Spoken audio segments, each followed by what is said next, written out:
All rise.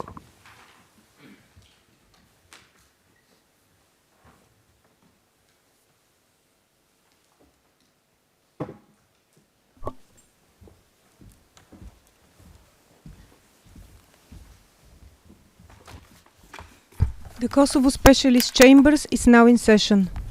Please be seated.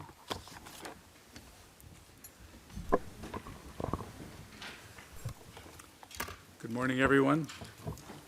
Madam Court Officer, would you please call the case? Your Honors, this is case KSC BC 2020-06, Specialist Prosecutor versus Hashim Thaçi, Kadri Veseli, Recep Salimi, and Jakub Krasniqi. Thank you, Madam Court Officer.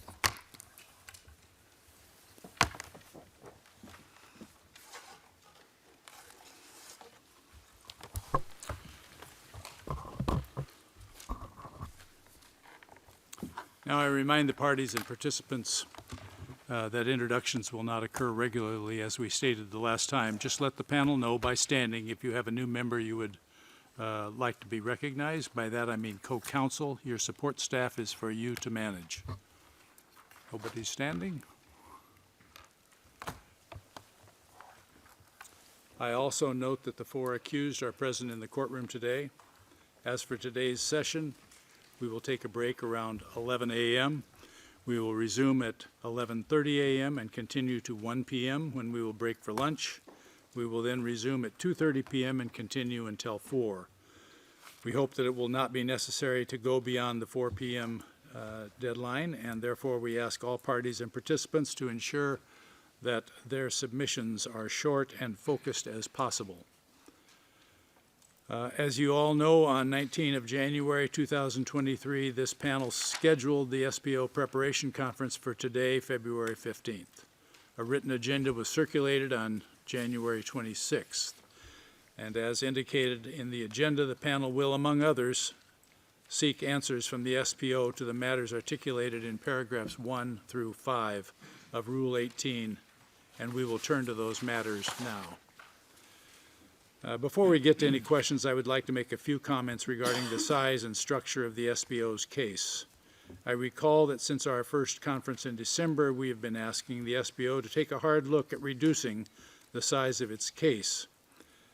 We appreciate the efforts in that regard as evidenced by yesterday's filing, and based upon the information currently before us, the prosecution has reduced the hours requested by them for presentation to 545 hours.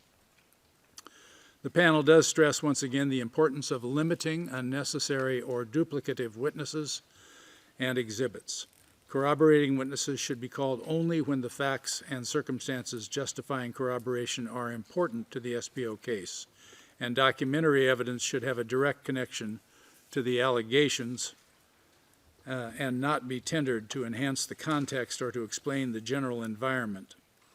Evidence of little probative value should be avoided. It appears that the SPO intends to submit evidence on nearly every act of, against any alleged victim and every crime site during the temporal jurisdiction period in order to provide as much crime-based evidence as possible.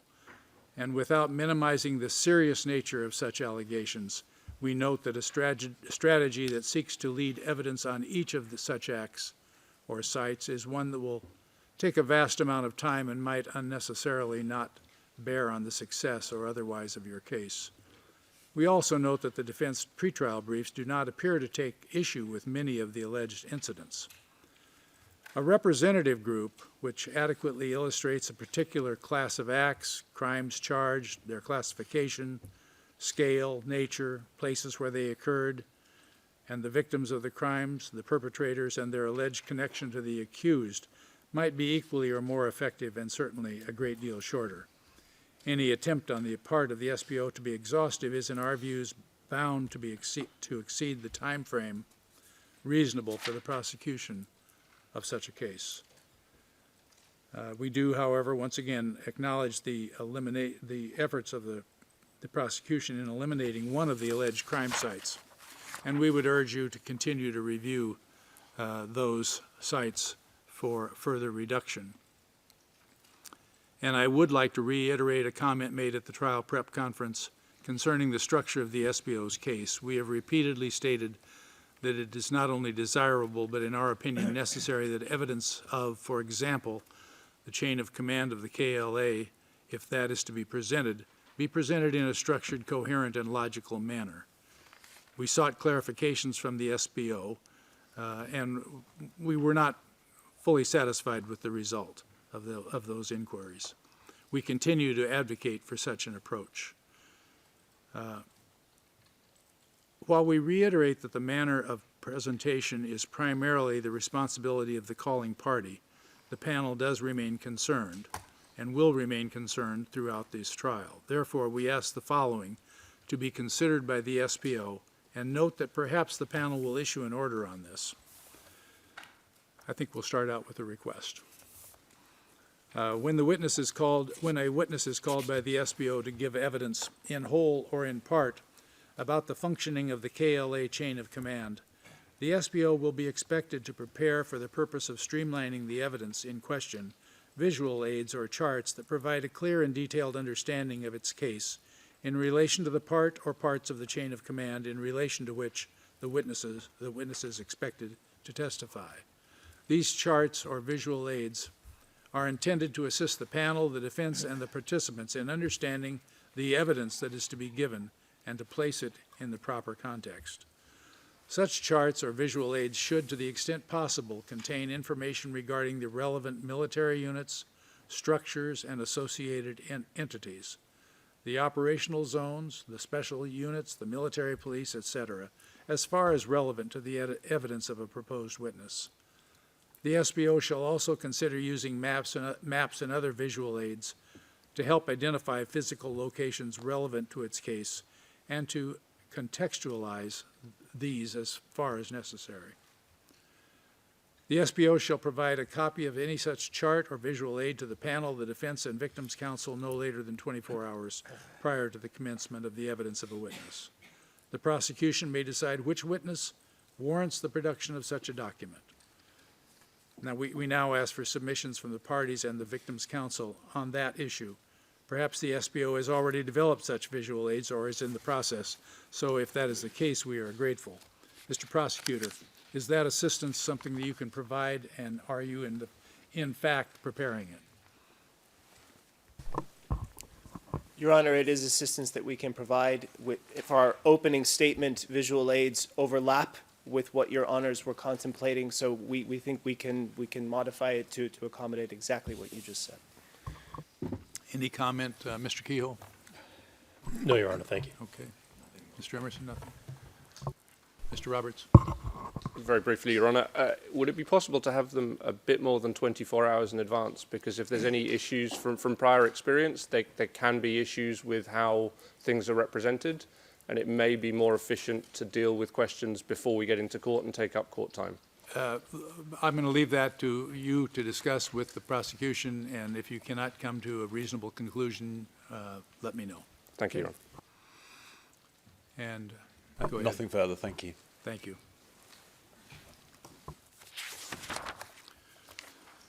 I thank the parties and the participants for their submissions. Oh, Mr.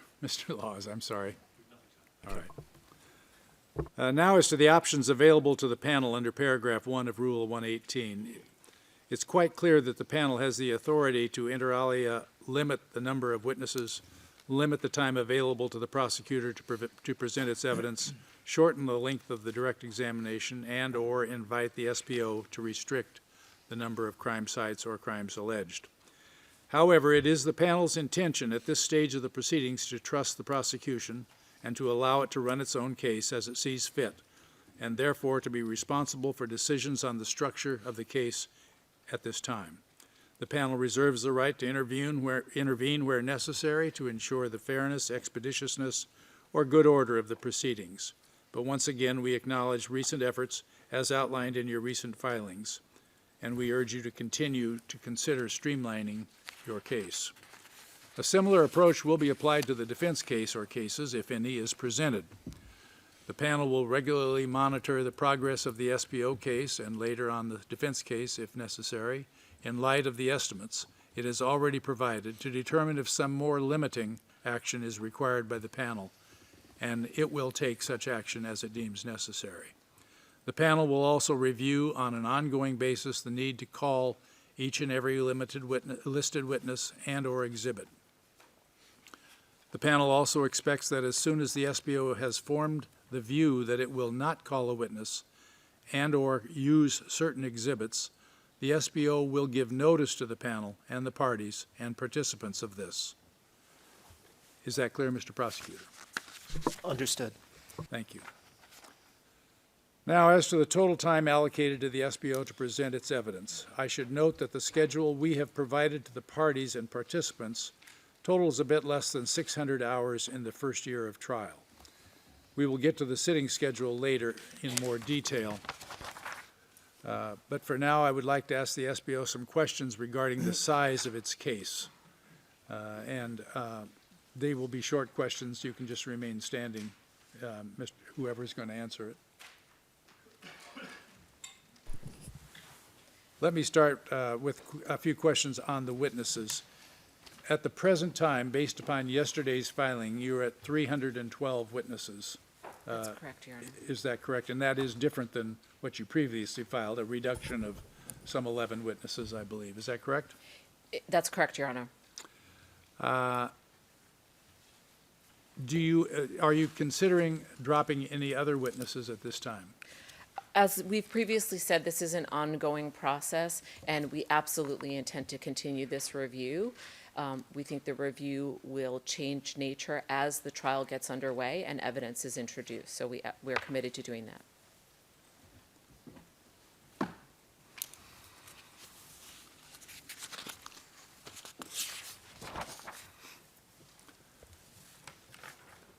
I also would like to ask you, in the context about your filing of 7 February 2023, that is F01261, which pertains to a request for variation of protective measures in respect to 2 witnesses.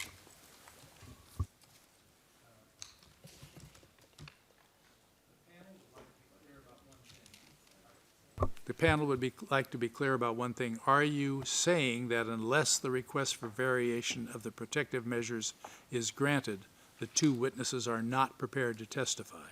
I know you asked me to remain standing, Your Honor, and I am prepared to talk about the beginning of the agenda. I'm going to defer to my colleague on this. That's fine. Your Honor, our submission is that if the protective measures are varied, we would seek to introduce those witnesses' testimony in writing. We understand that whether that application is granted would be subject to a separate decision of the trial panel. And if the trial panel orders that they be heard in person, will you be proposing to withdraw those witnesses? We would reevaluate at that point. So it's not been decided, but our first attempt is going to be to tender the statements in writing. All right. Any one of you can answer these next few. How many crime-based witnesses will be called? All right. Your Honor, as the court knows, the witnesses often have overlapping information. That said, to give you hard numbers, for crime-based witnesses, forgive me, I just want to make sure I have the accurate count. I'm looking for my notes. Take your time. For crime-based witnesses, 188. And structure of the KLA, how many? 110. And I can continue on with the other 2 categories that's in the agenda, Your Honor. All right. The acts and conduct of the accused, 63, and I'm sorry, 63? 63, Your Honor. And the contextual elements, 37. And as I said, if the court does some quick math, that adds up to more than 312. That's because, as this panel knows, these witnesses have overlapping information. We categorize them in the main or primary category, but many of our witnesses have overlapping information. We expressed some concern earlier about the number of hours that would be assigned to a witness following the submission of a witness statement under 153 or 154, well, not on 155. Have you done anything to limit those hours? Yes, Your Honor. Both in our filing of February 1st, I apologize to the court, I don't have the number of the filing. It was in response to this court's third oral order of 16 December regarding the first 12 witnesses. That was our first filing, which indicates a reduction of hours for the 154 witnesses. That has continued in our filing yesterday in the annexes that are attached. Our work in reducing the hours includes a significant attempt to focus on the 154 witnesses, where prior statements, if accepted by the court, will be introduced and will cover a significant foundation of their evidence. As to the list of the first 12 witnesses that you've had in annex to filing 501243, we understand that the order in which they appear in the filing is the order in which they will be called. Is that a correct assumption? That is correct, Your Honor. You can be seated now. Thank you. I will come in a moment to a number of applications that have been made by the defense in respect of the commencement of the evidential part of these proceedings. For the time being, please note that if there needs to be any change to the order of calling these witnesses, we expect the SPO to notify the panel, the defense, and the Victims' Counsel as soon as the need for a reshuffling arises. Yes, sir. Your Honor, if I make one supplementary remark, as I think we have put in a filing, we are very much aware that the court wants courtroom time to be used efficiently. So once we have full cross-examination estimates, we will have to review how the order of the witnesses will relate to courtroom time without having to come witnesses for 2 times within 3 weeks or so. Understood. Thank We you. appreciate the comment.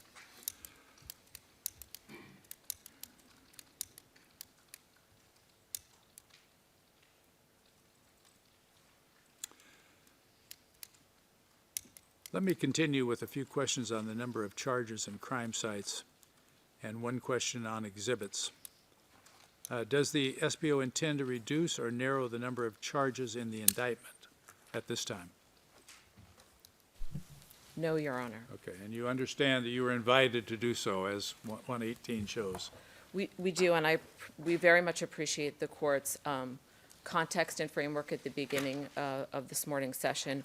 We intend to continue to look at our evidence, but take our burden very seriously, and but we're very, very mindful of the court time. Thank you. Do you intend to present evidence with regard to every crime site listed in the indictment, save for the one you have already told us you're eliminating? Yes, Your Honor, that's exactly right. And how many crime sites will be referenced in the SPO's case?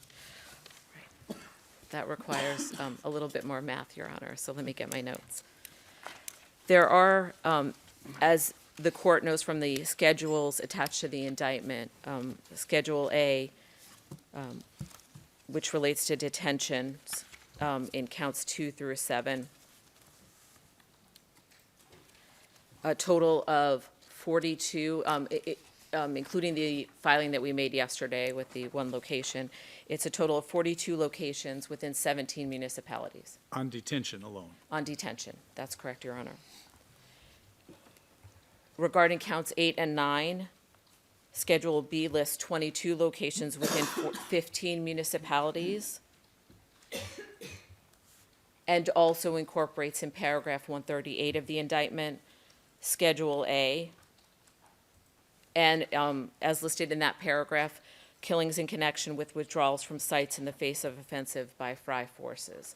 So that's the total scope of sites related to counts 8 and 9. And I take you at your word that you're continuing to review those crime sites. We are, Your Honor. The other thing I'd note as relates to all of the counts and all of the sites is that while we understand a raw number of sites might give an impression about how long that might take or how complex the evidence is, there are examples throughout the indictment and the pretrial brief, we hope that make clear that not every site is the same, and even if it lists a number of locations, the presentation on that evidence may be very brief. It may be a matter of days to cover one location, less than a week. Again, I don't want to commit us until we see how the evidence is adduced and the cross-examination times, but there are locations where not all locations are equal, I should say, in terms of the length of presentation of evidence that we expect. Thank you. Shall I continue for the other two counts, or is the court satisfied? The last question I have in this line is what part or percentage of the proposed exhibits from your Rule 95-4C list does the SPO plan to seek to tender from the bar table? Approximately 50 to 60%, as we said in our filing yesterday.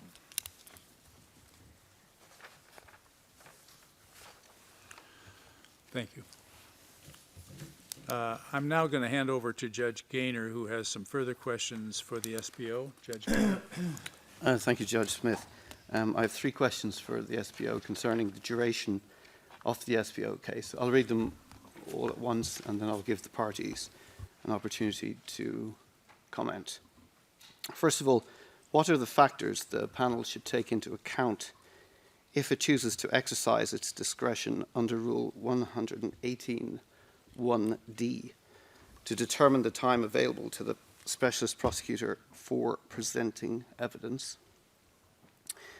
Second, the SPO submits that 545.5 hours of direct examination are warranted for the presentation of its case. This is high compared to previous complex trials before international tribunals. For example, in the Karadzic trial at the ICTY, the prosecution was limited to 300 hours for the direct examination and re-examination of all its witnesses. In the Mladic trial, the chamber granted the prosecution a little over 200 hours for the direct examination of all its witnesses. Both cases involved extensive use by the prosecution of the ICTY's equivalent of Rule 154. Both involved bar table motions and judicial notice of adjudicated facts.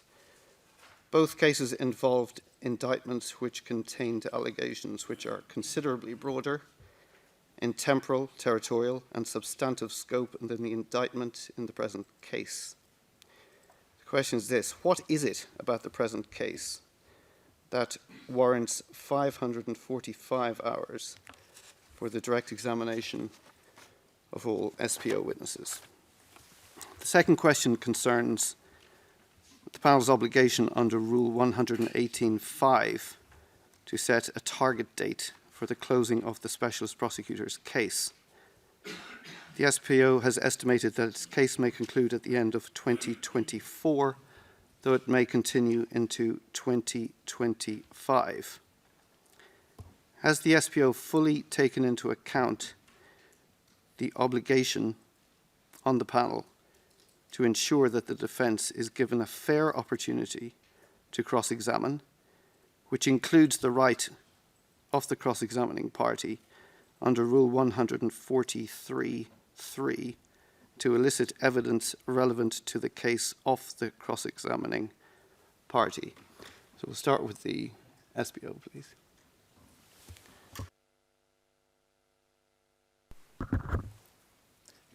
Good morning, Your Honors.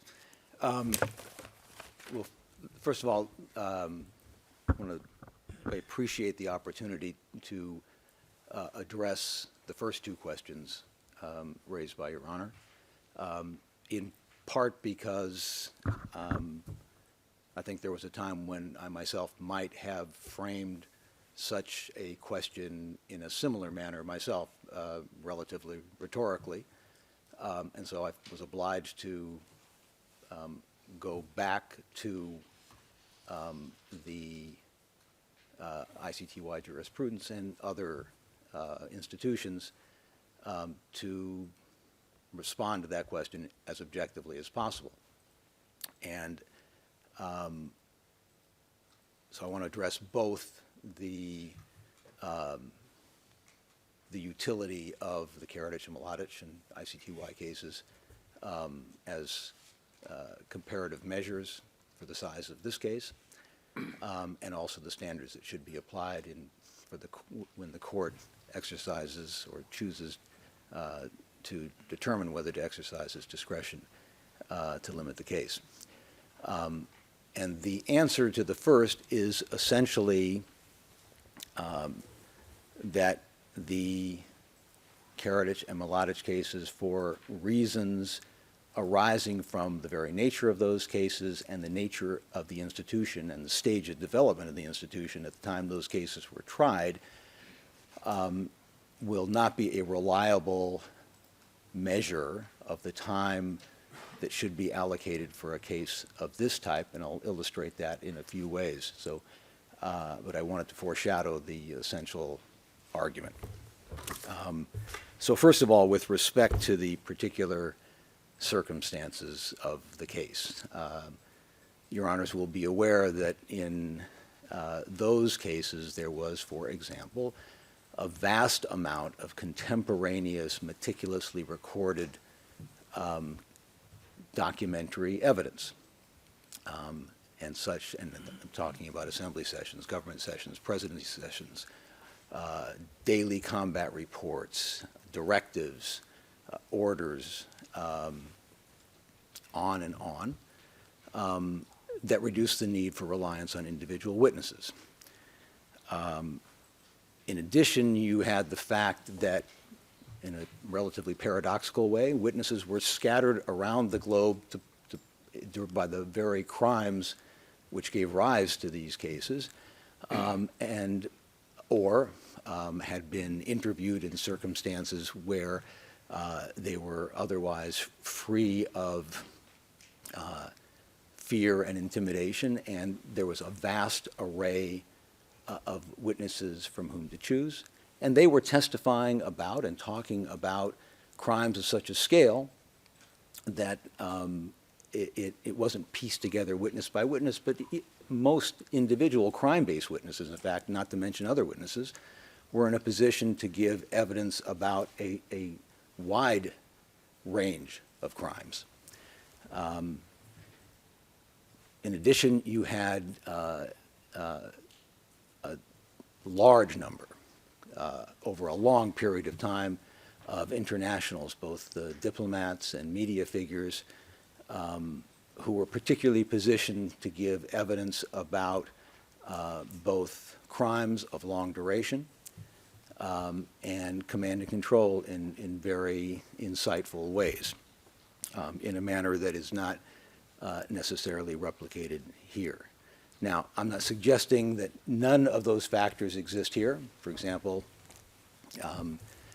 as the court will find, portions of the common purpose in this case were, in effect, publicly disseminated by the accused in real time to magnify their effect.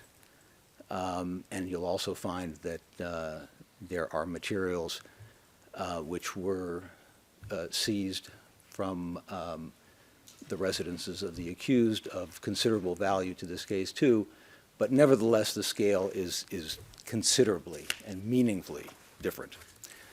And second, I spoke about the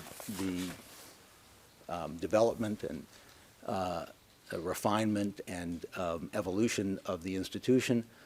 And you'll find that in such things as adjudicated facts. You mentioned the Karadzic case, and you may recall, Your Honor, that in the Karadzic case, there were approximately 2,400 adjudicated facts built on previous cases and built on years and years and years of churning and refining evidence in court about the same matters.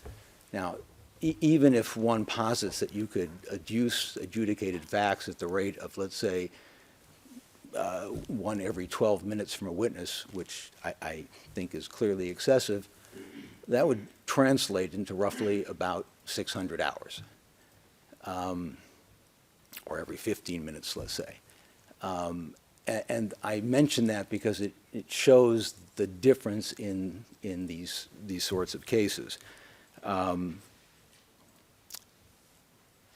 would also mention, and I think it's worth noting, that the efficiency measures employed in those cases were extreme, and I think ultimately came in for some criticism. Witnesses victim witnesses testified for very, very short periods of time in the context of 154 evidence. That can be replicated, but I am certainly aware, and I think the court may well also be aware, of the criticism that victims were given short shrift in that context. My impression is that institutions that followed, including the ICC and including this institution, have tried to rebalance that to some extent. So that is also a factor that impacts the number of hours. I'm not suggesting that any single individual factor is decisive, but I think clearly when you aggregate them, it's not difficult to see that the prior cases are not necessarily a reliable or constructive measure of how many hours should be allocated to a case of this type.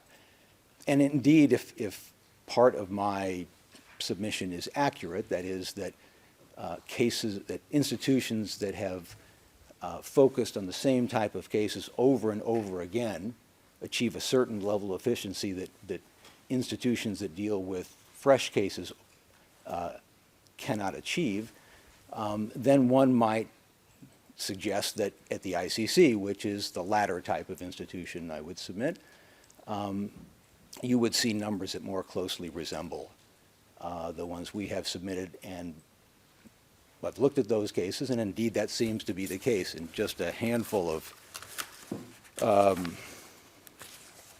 examples would be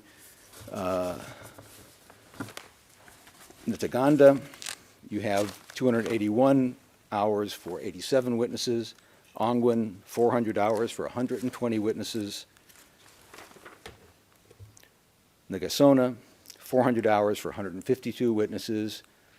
Kushab, 280 hours for 132 witnesses. Now, again, I'm definitely not trying to make an exact equivalency here, but I think the trend is clear. When you're dealing with these cases in a different context, a different number of hours are required. And just to underscore the risk of drawing extrapolations from prior cases without deeper analysis, I would note that two cases that form just a fraction of the crime base in this case that were addressed in the ICTY, Limai and Haradnai, took a total of 200 court days, which I think translates into roughly 800 to 900 hours. I say that not to use them as an example of how much time the SPO should get here, but just a caution against extrapolations without diving deeper into the factors that gave rise to those cases. And in terms of the factors the court should use in this case, I'm going to just cite a couple that I think are the paramount considerations, but I think they bring us to the point raised by the presiding judge this morning, that is that these factors are best exercised in the context of concrete and real-time review of the use of time in a particular case. So I would say those factors essentially begin with the fact that the scope of the case is not defined by the prosecution generally. It's actually defined by the crimes themselves and by the accused. And that's the point you begin with. After that, courts have taken a look at whether or not the indictment may better be pared down to reflect a reasonable representation of those crimes, and rather than an exhaustive accounting of every crime.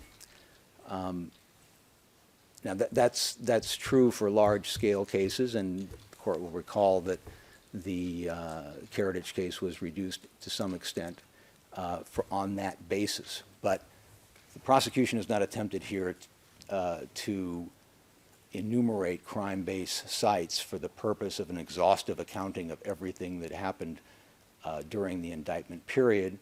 but rather because the nature of this case and issues such as widespread and systematic, the size of the group, armed conflict, policy that arises, policy inferences that arise from the replication of crimes at sites under the control of the accused can be read in that way. Those are the factors that give rise to the charges in the indictment here and to our focus on those crime sites rather than any attempt to be exhaustive in the historical accounting of what happened during the indictment period.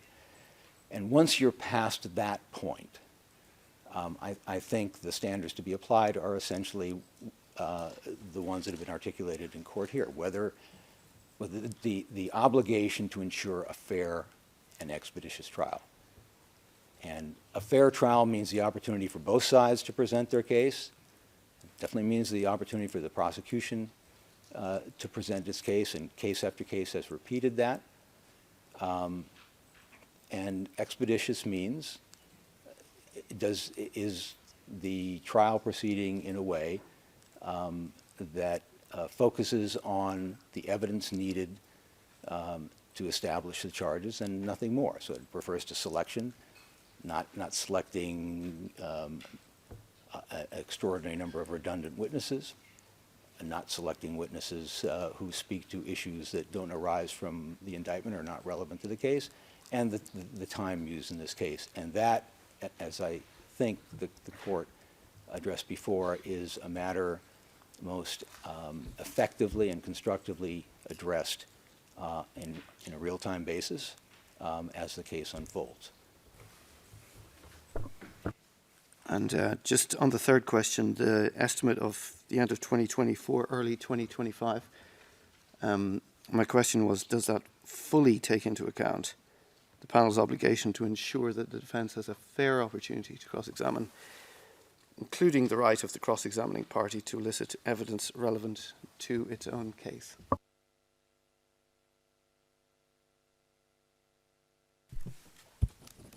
We believe that it does, Your Honor. Obviously, we don't have exact estimates. We do have the first 12 witnesses, some of the estimates from the defense. Some of them are more than 200% of the estimated court time, even, for example, in the first 12 for a fully live witness. We leave that to the court's discretion as to whether or not that vindicates the 143.3 entitlement of the defense. But I think as we go forward, we believe that it will, if the court and the defense have a cross-examination that's in reason, but that obviously takes into account the Rule 143 rights. Thank you very much. I'd now like to give the defence an opportunity to respond. Yes, Your Honor. May I comment on that last point first, if I will? Counsel raises an interesting point on cross-examination on these 154 witnesses.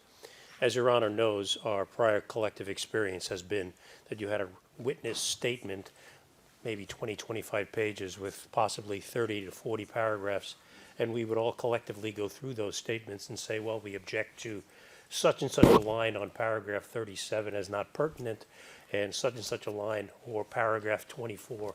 And collectively, the court would say, okay, we'll look at this 30-page, 20-page statement, and it will be the basis of then 92 ter, here, Rule 154 statement. That's not going on here, Judge.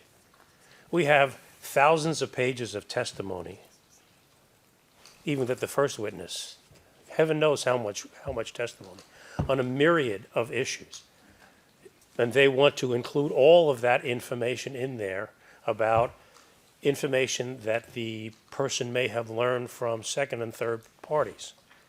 So without any guidance from the prosecution as to what in this statement they are actually interested in, they have left it up to us to sift through these 1,000 pages, however many pages it happens to be, to address the pertinent issues. Now, going back to the time concerns that Mr. Teager talked about, The procedure on the statements was the one that was routinely employed, certainly in the Karadzic case and certainly in the Mladic case. To some degree, they went to statements later on. But if there is some concern about the amount of cross time on these 154 statements, that is why. Because we do not know what the prosecution thinks is important. I believe this issue was addressed by my learned friend, Mr. Emerson, previously, but I think it revisits itself now when we're looking at day-to-day time concerns on cross-examination. We're not interested in prolonging this matter any longer than any of us. As Judge Smith said, he wants to finish this in his lifetime. I think we all share the same concern. But I'm sure, Judge Gaynor, you appreciate the difficulty of getting 1,000 pages worth of testimony and then having it on us to sift through that 1,000 pages and to divine what it is that the prosecution is actually advancing as their point.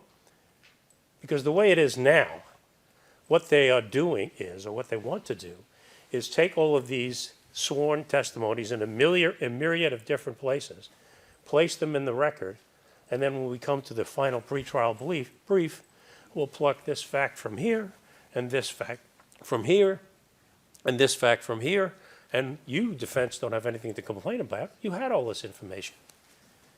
So how does that translate into the day-to-day concerns and the issue on cross-examination time just put forth by my learned friend across the bar? That's the problem. We do not have that curtailing of time here that happened and that we were routinely dealing with at the ICTY. We did it for many, many decades. I chuckle as to the maturation of particular institutions. I would note Your Honors have a significant, vast amount of experience in the maturation process in many of those in the institutions that we were all before previously, that we come to in basically the same crime base and certainly the same geographic base. So going back, Judge, it's a serious concern given the way the formulation of these cases have been put together by the SPO with regard to how we protect our clients' rights with this vast amount of information that hasn't been highlighted that we have to then address on cross. Thank you. Mr. Emerson? Can I just address the first point, Judge? I Sorry. apologize, Judge. Go ahead, please. The first point, Judge, I mean, look, we are talking about a case that is 2.5 times the size of the Mladic case. 2.5 times the size of a case involving Ratko Mladic and almost 2 times the size of the Karadzic case. And what we have here is virtually every particular event that the SPO could come before that is put into this indictment. And they're saying to the court that the scope of this indictment was not selected by the SPO, was selected by the accused. I beg to differ. The choices concerning what is in and what is out of that indictment rest squarely with the SPO. And possibly this hasn't been addressed as specifically as it will be, but there are particular cases. Counsel recalled the Haradinaj decision that I know Your Honors are familiar with. There was a decision in Haradinaj on command responsibility where the individual perpetrator was found guilty, but the commander above him, Mr. Haradinaj, was found not guilty. So now we're going to go through, in the first 12 witnesses, I might add, I believe it's witness 10, we're going to go through that same scenario on a command responsibility or an aiding and abetting or a JCE theory to try to convict or try to lay the blame for that onto these 4 accused after there has been a decision both on an appellate level and a trial chamber level that the individual commander right above the perpetrator was found not guilty.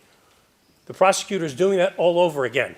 So we have someone on the bottom that is perpetrated that's been found guilty. His immediate commander is found not guilty, and there's no JCE in the Ducagini operative zone.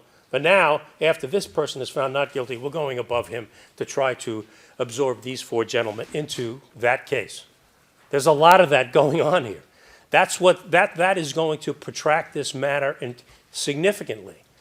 And we will, unfortunately, we're going to have to be the ones to bring that to the court's attention on a routine basis. So is there more than enough room for your honors to exercise your discretion, to say to the SPO that their time frame of ending this at the end of 2024 and into 2025 is simply too much time, and to curtail it accordingly? I do believe your honors have that discretion and right to do that. And I raised the particular point with regard to one of the more recent cases that we're going to relitigate all over again, that's been litigated once before, because it's going to come up in the first 12 witnesses. Thank you. Sorry, just one point. Did you intend to say that you believe this case is 2.5 times the size of the Mladic case? Well, isn't the, And if excuse so, me, it is, the Blanche case was 200 hours in the prosecution. Yes, yeah, no, I understand your point. Okay, Yes, and this is 545. I don't know exactly what the math is, but yes, I it's understand more. your point. Mr. Emerson, thank you.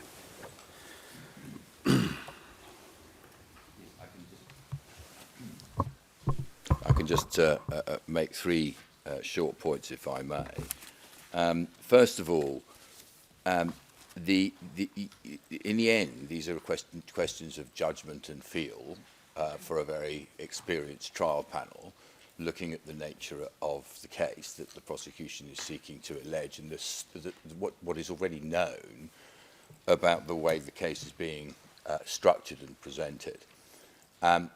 We know, and your honours will have seen it in the 2 latest submissions, joint submissions of the defence. The first one, a request for relief. The second one, addressing the presentation of evidence from the bar table. Of the sorts of difficulties that seem to be being encountered on all aspects of the prosecution case and marbled throughout it, which really come to 3 words: lack of focus. There is a very obvious lack of focus in the way the case has been put together and is to be presented. I entirely accept that the trial chamber's decision to leave the prosecution to order its case as it, in its professional judgment, considers is the correct order to call its evidence. But your honours have also made the point that calling the evidence in the haphazard manner that the prosecution is currently proposing to call it is not going to assist them to present a focused and clear case. Now, I'm not delving into that issue again, except that we will encounter those difficulties as the trial begins, and I think you'll have seen in our pleadings, moving from a witness about the central Kosovo area of Drenoch from the middle of the summer of 1998, when there are many more witnesses about that issue who have not yet been even disclosed to us because the material remains redacted, and then jumping to the next witness who deals with an event in a completely different part of Kosovo at the end of 1999. In the first few witnesses, places a huge burden on the cross-examiner, but it also, it's not just a burden in the sense that we have to be on top of a vast area for each witness and then another one, but also for the trial chamber. But where the really, or I say the compound challenge, is we have an important witness coming in the first 2 or 3 who will be giving evidence about events in relation to Drenoch in the summer of 1998, when there's a whole clutch of witnesses to come later in the trial and in this list, but more importantly outside this list, for whom the redactions in their evidence have not been lifted, so the defence does not yet know what the other witnesses are going to be saying about the same series of events, and therefore is hampered in cross-examining the witness who gives evidence earlier. So there are obviously, entirely accept that the starting premise is it's for the prosecution to make its own bed and to choose how it runs its case. But if the consequence is that we are going to have to lay down a marker with the witness in the first 2 witnesses, that we may well want the witness recalled once the disclosure has been given of the other witnesses, and this is not going to happen with one crime scene, it's going to happen over and over and over again. because there isn't a structure and focus. That is a manifest problem. But the other problem, and it goes to the question of scope and scale and the exercise of the court's discretion to impose some structure over this case, in the interest not just of I mean, we're not in the business either on this side of the court or, with the greatest of respect, on the bench, of trying to help the prosecution present a coherent case. It's up to them to do that. But what we are, and in this respect, both the bench and this side of the courtroom have a common interest, we are under a duty to make sure that if they choose to do it in this chaotic way, it doesn't prejudice the rights of the accused and threaten the fairness or efficiency of the trial process. Anything that threatens a really overlong trial is obviously in itself per se to the detriment of the accused who've been in custody 2 years before the trial began. I wouldn't imagine we're going to be asking for provisional release while the trial is ongoing, unless there's a significant development that makes that an appropriate course to take.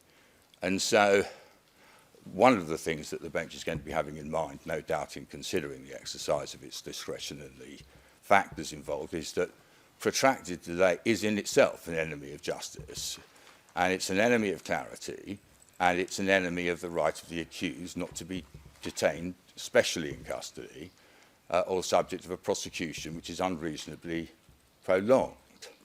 Now, if one looks at the way the prosecution is proposing to tender the documents, and there's some commentary in this on the latest joint defence filing, there is no indication of, in a vast swathe of documents, what is said to be relevant.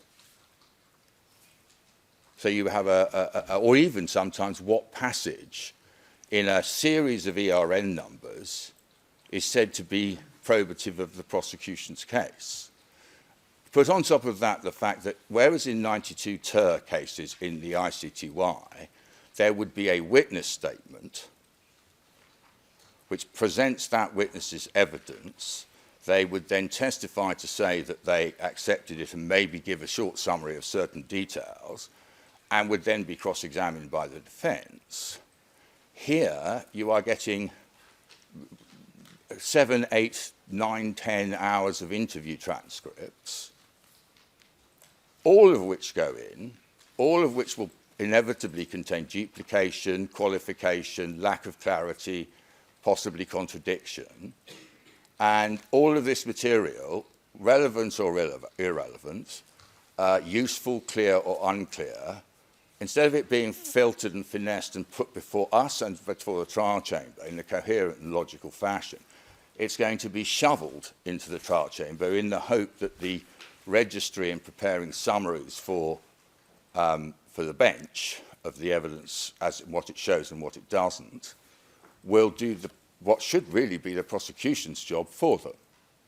And so we'll all end up at relevant points in the trial, certainly at the end, with a vast morass of material that nobody quite knows the relevance of. But from the prosecution's case, the advantage is they can put off defining their case till the very end if they put as much as possible in through the process. Yes, of course, it's true that in one sense, I don't mean to be pejorative at all, but there is an old saying, sometimes the right thing to do is to give the prosecution enough rope and see whether they hang themselves. But that's not necessarily, well, first of all, it's not coherent and it's not good justice, but it's also potentially really prejudicial to the fair trial rights of the accused. So that's my first general point. The other 2 points I wanted to make very briefly are, again, as I say, it may be ultimately a matter of feel, and of course it's true that you can't take sheer numbers comparisons, as Mr. Teague says, as without shorn of their context. Let's put it that way: shorn of their context, and there's no mathematical comparison. I wouldn't disagree with that. but it may well be an indication of how focused the prosecution case is, which after all lies at the heart of your discretion. In other words, is this a focused and properly expeditiously prosecuted case, or how can it be made such? Simple comparisons of the scope and the hours taken is in itself some indication, not so much of numbers, maths, and time allocated for particular witnesses, but rather overall, if professional experienced prosecutors can prosecute a much more significant geographical and numerical crime and much more extensive crimes in a much shorter time, there has to be some explanation. Otherwise, the obvious inference is this prosecution is not being conducted with an appropriate degree of discrimination and focus. That's the point, really. And when one sees that the prosecutors of former President Slobodan Milosevic, whose indictment began in events in Kosovo, but then proceeded to cover Croatia and Bosnia before returning to 1998, 1999 in Kosovo, because of course he began the campaign in the Balkans with the statements in Kosovo. So we're talking about, I imagine the indictment period overall must have been 10 years or thereabouts, right across the entirety of the Balkans. And in that case, it's not a question of what they were ordered to do, but what they actually did in concluding the entirety of their case. And many people were critical of the attempt to try all of those three conflicts together, but they did. That was the prosecution's position. It took them, in terms of presenting their case, on all of those before they closed the case. And of course, President Milosevic died after the closure of the prosecution case. It took them a total of 360 court hours. Whereas to try these cases, it said, is double that. One fraction of what was charged against Milosevic in these proceedings. So, it is, of course, right to say that you can't just take numbers and compare one case to another, but it's sophistry on the part of Mr. Tiga to suggest that there isn't some lesson to be learned here. It's not about how many hours per count on the indictment or how many hours per number of dead people, because if that were the case, Milosevic's trial would have taken 20 years. But it is the case that comparison, and bear in mind, that doesn't fall into Mr. Tiga's explanation that it came late in the evolution of the institution when lots of facts had been adjudicated. One of the earliest big case that the ICTY put on trial. And if you make that just very approximate comparison, all it does is reinforce the conclusion that there is a total lack of focus in the way the prosecution case is being presented. There could hardly be a case that... I'm sorry, I'm being interrupted.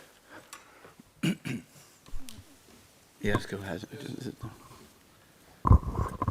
Your Honor, I fail to see how these very lengthy submissions still stick to the questions that have been asked. Well, they haven't gotten as lengthy as Mr. Tiger's statement yet, so let's finish. And similarly, I will finish as briefly as I can, but I don't think really at this time it lies in the mouth of the prosecution to object to the length of the submissions. But be that as it may, it's difficult to envisage a case where we're 2 weeks away from the current beginning of the trial, which more cries out for the use and exercise of the discretion that the court has.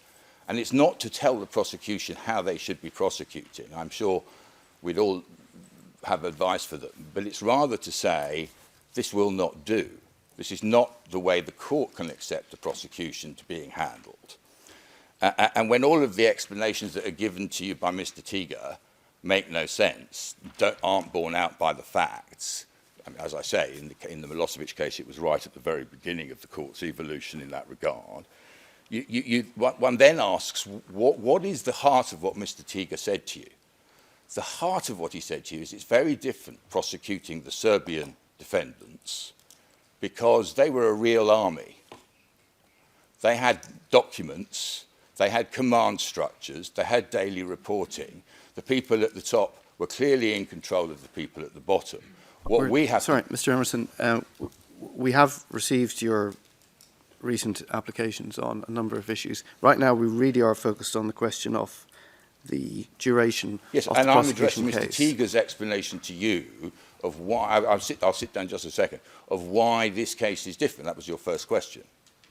And so if it's not to do with the fact that the ICTY was an experienced tribunal for doing shorter cases, the other explanation given to you is we have to prove things that could easily be proved in the ICTY against the Serbian defendants, because they were a proper army, we kept records and minutes and so on, whereas for the KLA, we're going to have to take snippets and pieces from different witnesses, therefore there must be more and more of them.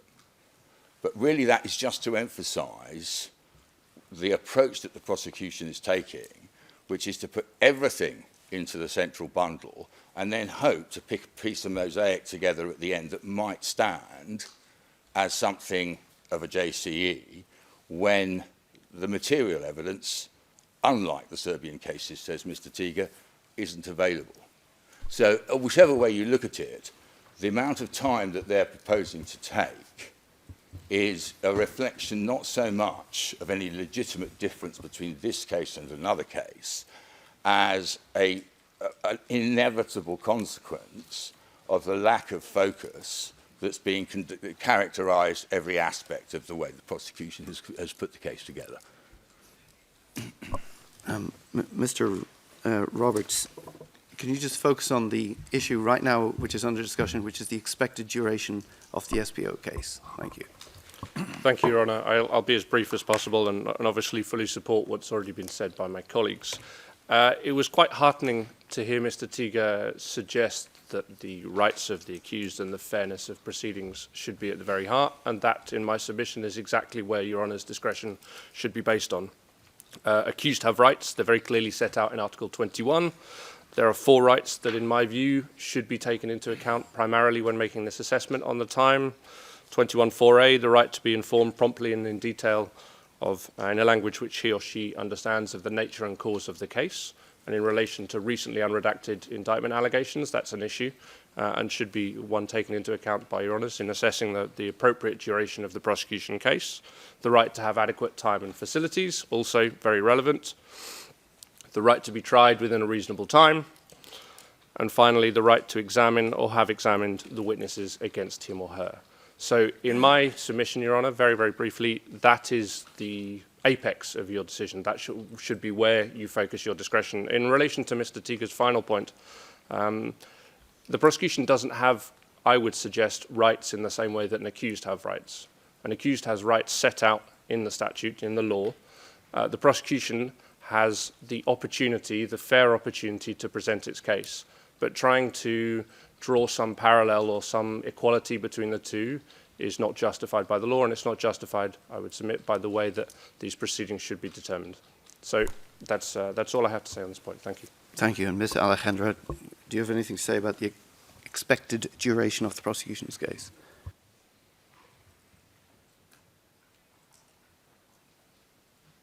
Mr. Ellis will be addressing the court, Your Honours. Thank you, Mr. Ellis. Thank you, Your Honour. So we agree with the points made by our colleagues on these issues. We would say when considering the overall length of the prosecution case, a paramount factor must be that the accused, that my client is in detention, has been in detention since November of 2020.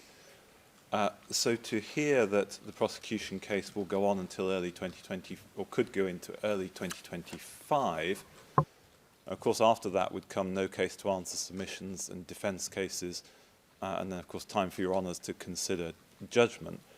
It is a very real concern for us, and we ask the court to take into account the duration that the accused will spend in detention before a judgment is rendered, in assessing what is a reasonable length of time for this prosecution case.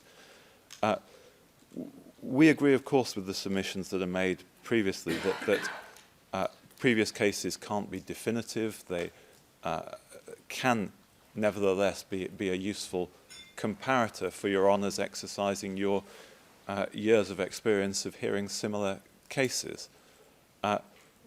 We note that none of the cases cited by Mr. Teager seem to rise to more than 500 hours for a prosecution case.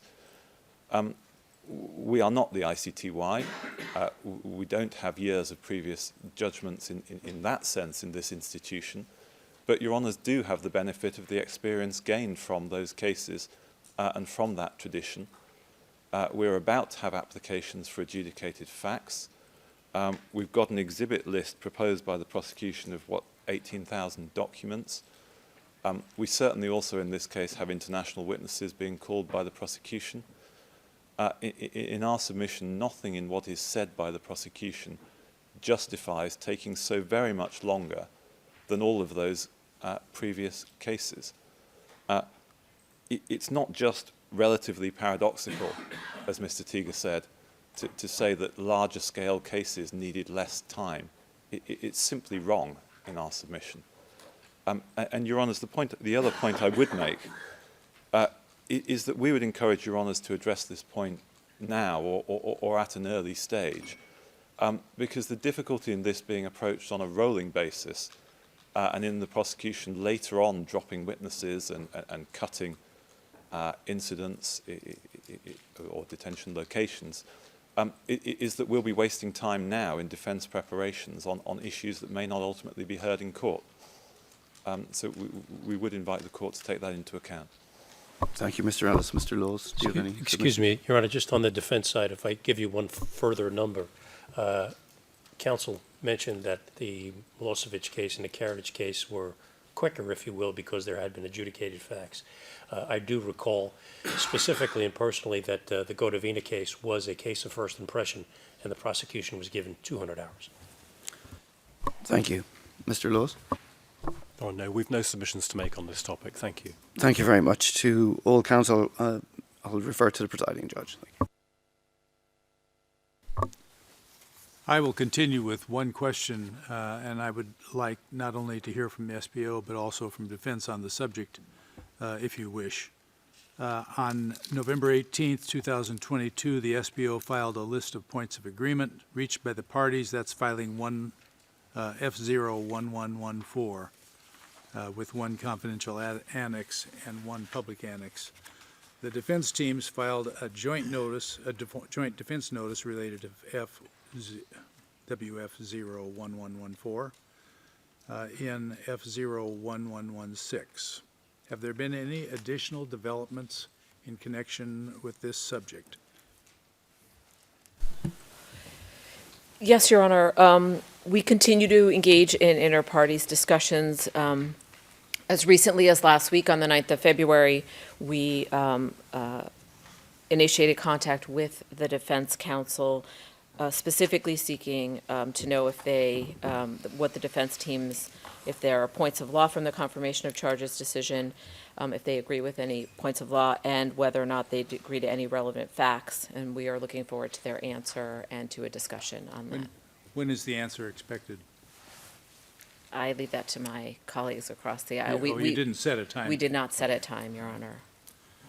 Well, then I'll ask the defense to respond and tell me what you think about this subject. Well, we had given some adjudicated facts to the prosecution, which they rejected outright. I'm not sure at this juncture, Your Honor, if we are going to agree on any points of law and fact at this juncture. That doesn't say that inter-party discussions won't reach a further result, but I don't know how productive it's been to date. And what's the problem? We just don't agree. I mean, we don't agree on the facts advanced, these broad facts advanced by the prosecution on a myriad of issues. So that's really the sum and substance of it. All right. Mr. Emerson, anything to add? Yes, I want to dwell on the facts, the agreement on facts, but agreement on law is a little difficult because the prosecution, other than the indictment itself, hasn't made any submissions of law relevant to the issues that the trial chamber has raised in its pre-trial brief. So neither has it advanced any submissions in correspondence as to legal interpretations of what could be the basis for agreements on points of law. So we at the moment and have nothing to respond to. I presume that's one of the reasons why the questions have been asked that they have this afternoon, to clarify certain issues of law, what the prosecution's position is. So I'm afraid the ball is in the prosecution's court to clarify its position, and if there are issues on which we can agree, then obviously we will do so. But of the questions that have been identified for this afternoon, I think you may find that there is relatively little agreement between the parties on the questions have been framed for focusing on the touchstone issues. Some have been litigated so far in these proceedings, some have not, but either way, the parties, I think, will take fairly divergent positions on some of those issues. But that will be clear, I think, by the end of today. Facts I mean, we will have adjudicated facts for certain. And we have the judgments of the Kosovo cases at the ICTY to consider as well. But when it comes to the facts of the crime based on the ground, it's a complicated question because it's obviously impossible for us to admit facts which we have no knowledge of. And so if an event is alleged to have occurred, its scope, scale, it's the number of them, the time frame and so forth, are things that the prosecution is going to have to address. And so we can't make an admission about something that we weren't present for or don't have any knowledge of. So that I think, is one of the problems. Do you intend to answer the prosecution's request? Wait a minute, Your Honor, there have been inter-parties discussions on this. We can go back. I do believe that there have been discussions back and forth. I'll consult with my colleagues on the most recent one, but we can do that. There was just the suggestion that they had made an offer and hadn't heard back from you yet. I am not certain that offer diverges much from the factual scenarios that they have advanced previously, which were these broad factual concerns about which we know nothing, as my colleague, Mr. Emerson, just mentioned. Just to be clear, the letter that my learned friend was referring to, the extent of the inquiry is, without any particularisation or proposals from the prosecution, one sentence.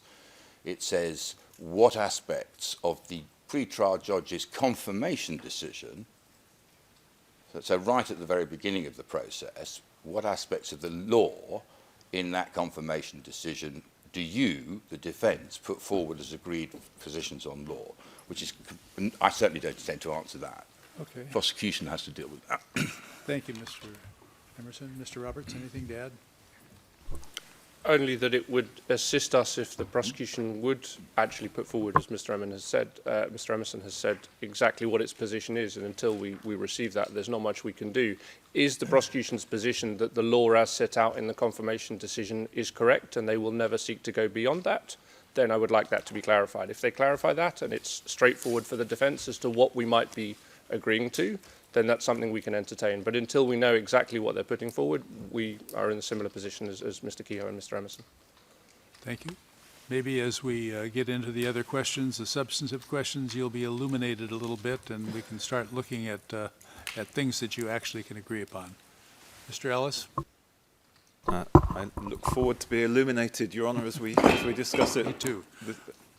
But our position is the same. We would like the SPO to state clearly what its position is on these legal issues, and then we'll respond. I take note of those comments. Mr. Laws, anything you want to add to this? No, thank you, Your Honor. So I thank you for your submissions on this matter, and we move on to disclosure. Rule 118.1 provides the panel may verify at the SPO preparation conference that the disclosure obligations of the parties have been met. And that's very clear that it's have been met. As you are aware, Rule 103 requires SPO to immediately disclose exculpatory evidence as soon as it's in their custody, control, or actual knowledge, and that is an ongoing obligation. Apart from that, we emphasize that we do not authorize nor will we condone so-called rolling disclosure of material that is already in your possession. We have explained in a recent decision our position on that point and hope that good note has been taken of it. Today, we want to verify that the SPO and, as required, the defense, pursuant to Rule 104, have complied with all necessary disclosure obligations. That means we want to verify that all material that is in your possession and is required to be disclosed has in fact been disclosed. We also want to hear from the SPO that they are done with reviewing and reassessing the evidential relevance of their holdings. If some additional disclosure is offered after this date, there will need to be a very convincing explanation for the lateness. So as to material currently in SPO's custody, control, or actual knowledge, it is our expectation that all Rule 103 disclosure has been completed. Is that correct? Yes, Your Honor. And as to all other disclosure required, has that been completed? The one note we would have in this regard is in relation to Rule 102.3, because there are items in our holdings that we've collected in recent months that we need to notice such that they can go through the Rule 102.3 procedure and to be disclosed to the defense. We are prepared to file a new updated Rule 102.3 notice in the next week, and then the defense can select items, and we believe that we're going to be able to discharge our disclosure obligations prior to the commencement of trial.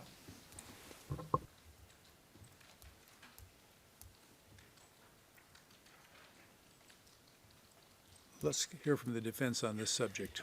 That's a subject that I wanted to address. What is the volume of this new 103 material that we're talking about? Fair question. I mean, we're getting more materials coming. Fair Thank you. question.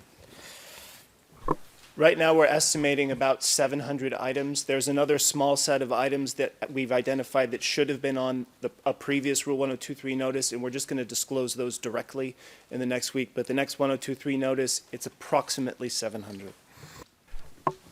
I'm a big page counter, Judge, with all due respect, because this goes page. 700 items doesn't really tell us much. No.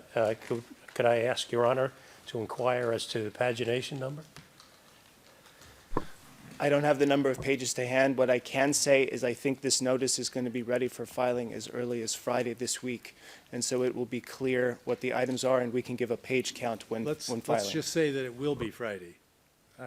We're getting close to trial. We need to get on with this stuff. You can go ahead with any other comments that you have. I think, Judge, I mean, obviously, we're on the cusp of trial, and yet we're still disclosing 102.3 items after any number of deadlines put on by the trial judge, and your admonitions throughout the discussions with Your Honor in mid-December. I know Your Honors, having been on this side of the well, appreciate what that means with 700 additional documents coming our way with the myriad of items that have been disclosed in less than the last 30 days. I don't know what to say, Judge, other than to say this is a problem.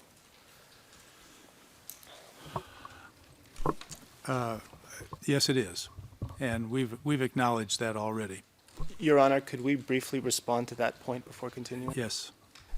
This is an issue that is inherent in Rule 102.3. It is going to be a continuous procedure. We're going to keep getting new items throughout the trial. We're going to have to keep noticing them. So this is not, in our submission, a problem. This is the way Rule 102.3 works. And we're going to have to keep doing this across trial. So you're saying all 700 items are something you just came into your possession? They're not all just came into our possession. Some are things like Rule 107 clearances and things like that. But this is a set of items that most of which I would say couldn't have been noticed at an earlier point in time. But we are going to have to keep doing this as the trial progresses.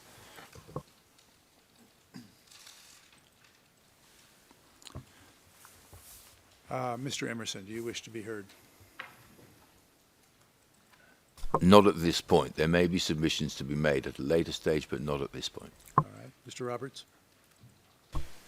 Two issues, Your Honour. Firstly, in relation to the defence notice of alibi under Rule 104, I obviously know we're due to file that, I believe, today. We have filed a submission in relation to that, in relation to the new allegations. That's filing 1281.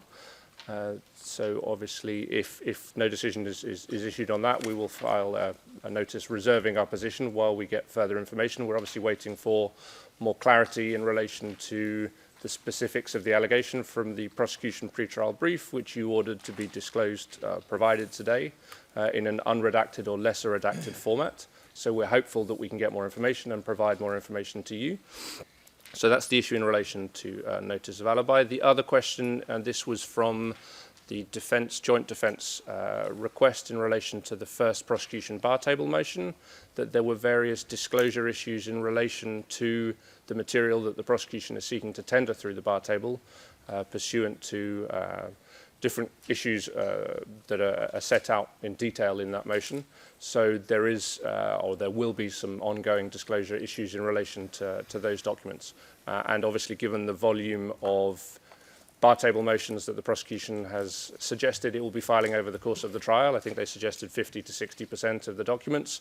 This is something that I would imagine would continue for a long time and will be an issue in relation to each one. So just to flag up those issues. Thank you. Mr. Ellis? Your Honours, this very much continues to be a problem that concerns us. You will have seen from our joint filing that in addition to the large 56,000 pages disclosed on the 30th of January, we've been continuing to receive disclosure batches trickling in. I think a further 11 batches since those major batches were delivered. In relation to the specific items mentioned, 1023 disclosure, it's clearly a concern to us that there's a further 700 items potentially of material to the preparation of the defence that we don't yet have notice of. And it's quite clear from the way in which the prosecution opened its submissions that some of those are items that should have been on the previous 1023 notice but weren't.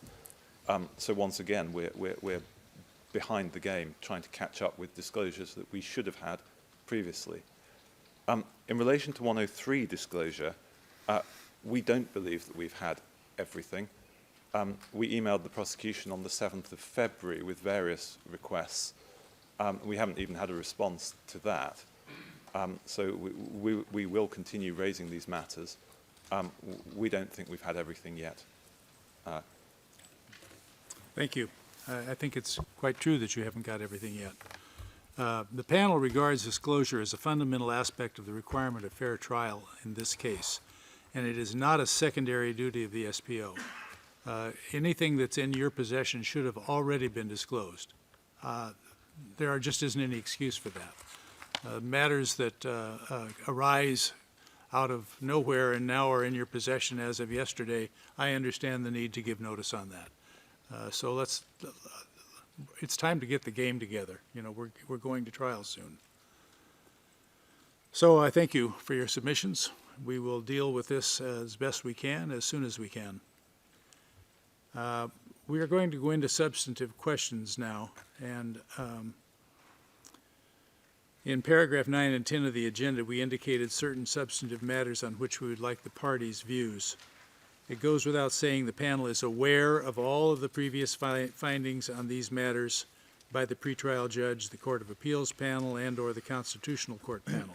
The purpose of the questions we're going to ask now is simply to allow the parties to state their views on certain issues which might be of particular relevance in this case.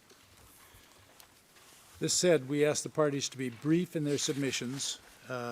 We've got to go a little bit faster than we were. We don't need a half hour on one subject, and that's what we had, at least a half hour. So let's try to confine yourself to 2 to 5 minutes in response to the question, and if we have a follow-up question, we'll ask it.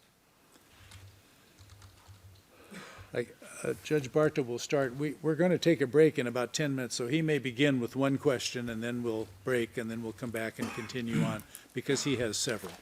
Go ahead, Judge Barta. Thank you very much, Judge Smith. My first set of questions is for the SPO and relates to the modes of liability. I know that in paragraph 176 of the indictment, this is for the record, filing 00999/A03, the public redacted version of the indictment, the SPO alleges the following, and I quote, "Through the acts and omissions described above, Hashim Thaçi, Kadri Veseli, Recep Selimi, and Jakob Krasniqi committed through their participation in a joint criminal enterprise and/or aided and abetted the crimes charged in this indictment. In addition, or in the alternative, Hajim Thaçi, Kadri Veseli, Recep Selimi, and Jakob Krasniqi are responsible as superiors for crimes committed by their subordinates. End of quote. I would like to ask the SPO the following. According to your case theory, are the accused principal offenders or co-perpetrators in the joint criminal enterprise or only aiders and abettors in the JCE? Mr. Prosecutor. Thank you, Your Honor. So our submission would be that they are principals in the JCE. Joint criminal enterprise is a vehicle of principal liability, and our modes of liability are charged in the alternative in this case. I mean, in practical terms, it means that each of the modes of liability you mentioned would be addressed in turn for the same set of facts. It is not possible in our submission to have, although, I mean, it's factually possible, but it is not legally possible under customary international law to be convicted of aiding and abetting a JCE. The modes of liability can't be stacked on top of each other in those terms, and in that regard, I direct your honors to the Kavochka appeals judgment at paragraph 91, where a trial judgment attempt to do that very thing was reversed on appeal. Thank you, Mr. Prosecutor. I turn to my next question, and this question is also for the SPO, which is linked to the same paragraph of the indictment that I've just read. In the SPO's view, what is the relationship between participating in a JCE, aiding and abetting, and superior responsibility? And more specifically, is it correct to assume in this case, in the present case, that the latter two forms, aiding and abetting and superior responsibility, are only pleaded in the alternative, that is, in the event that the panel does not find the accused guilty of participating in a JCE? And if this is the case, why is that, Mr. Prosecutor? Yes, Your Honor. I can answer that question in terms of the relationship between our modes of liability. It may go slightly past 11, just a few minutes. As I said, the modes of liability are charged in the alternative. So what that means is that when the elements for more than one mode of liability are met for the same facts, a conviction should be entered for only one of them. This is what I said before. The factual findings for the other modes of liability could still be considered in sentencing. So just to give an example, a conviction for JCE 1, the superior-subordinate relationship could be considered at sentencing. When the elements of all modes of liability are met for the same facts, in our submission, the conviction should be entered on the form of principal liability, which best reflects the culpability of the accused. And we have ordered them in that way in the paragraph of the indictment that you mentioned. So it would be JCE 1, JCE 3, aiding and abetting, superior responsibility. As was done by Your Honors in the Gutsadi and Haradnai trial judgment, we would ask again that findings be made on all alternative modes of liability charged. The last thing I would say on this, in terms of the relationship between these modes, is that we've been talking about the same facts. If there's a situation where Your Honors are of the view that a conviction can be entered for one mode of liability on certain facts and a different mode of liability for others, then in that situation, the conviction should be entered on both modes of liability for their respective facts. The overarching consideration should be that the individual criminal responsibility of the accused be fully reflected.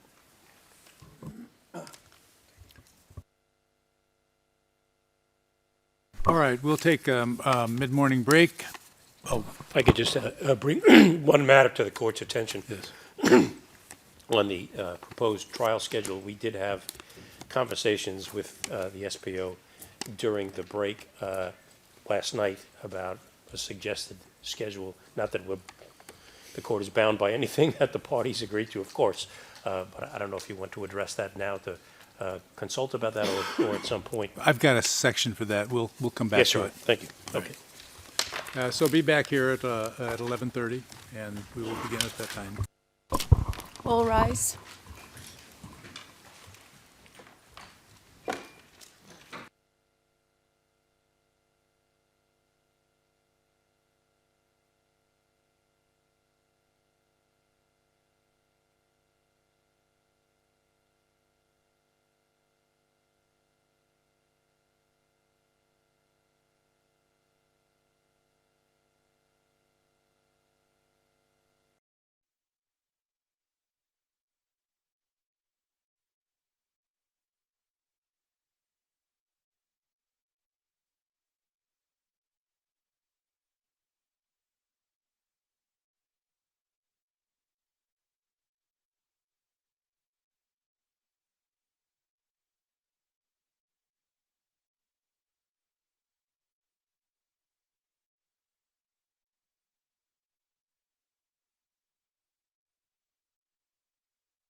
All rise.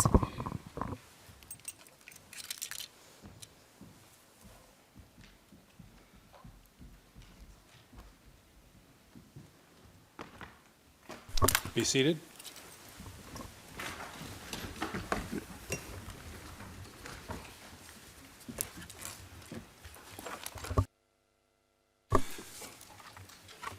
You may proceed, Judge Barta.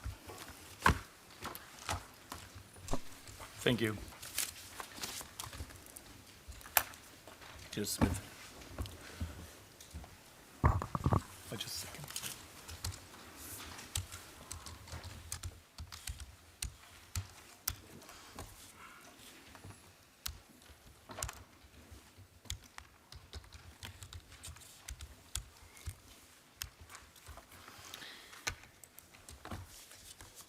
My next question is also for the SPO, and it again pertains to the modes of liability.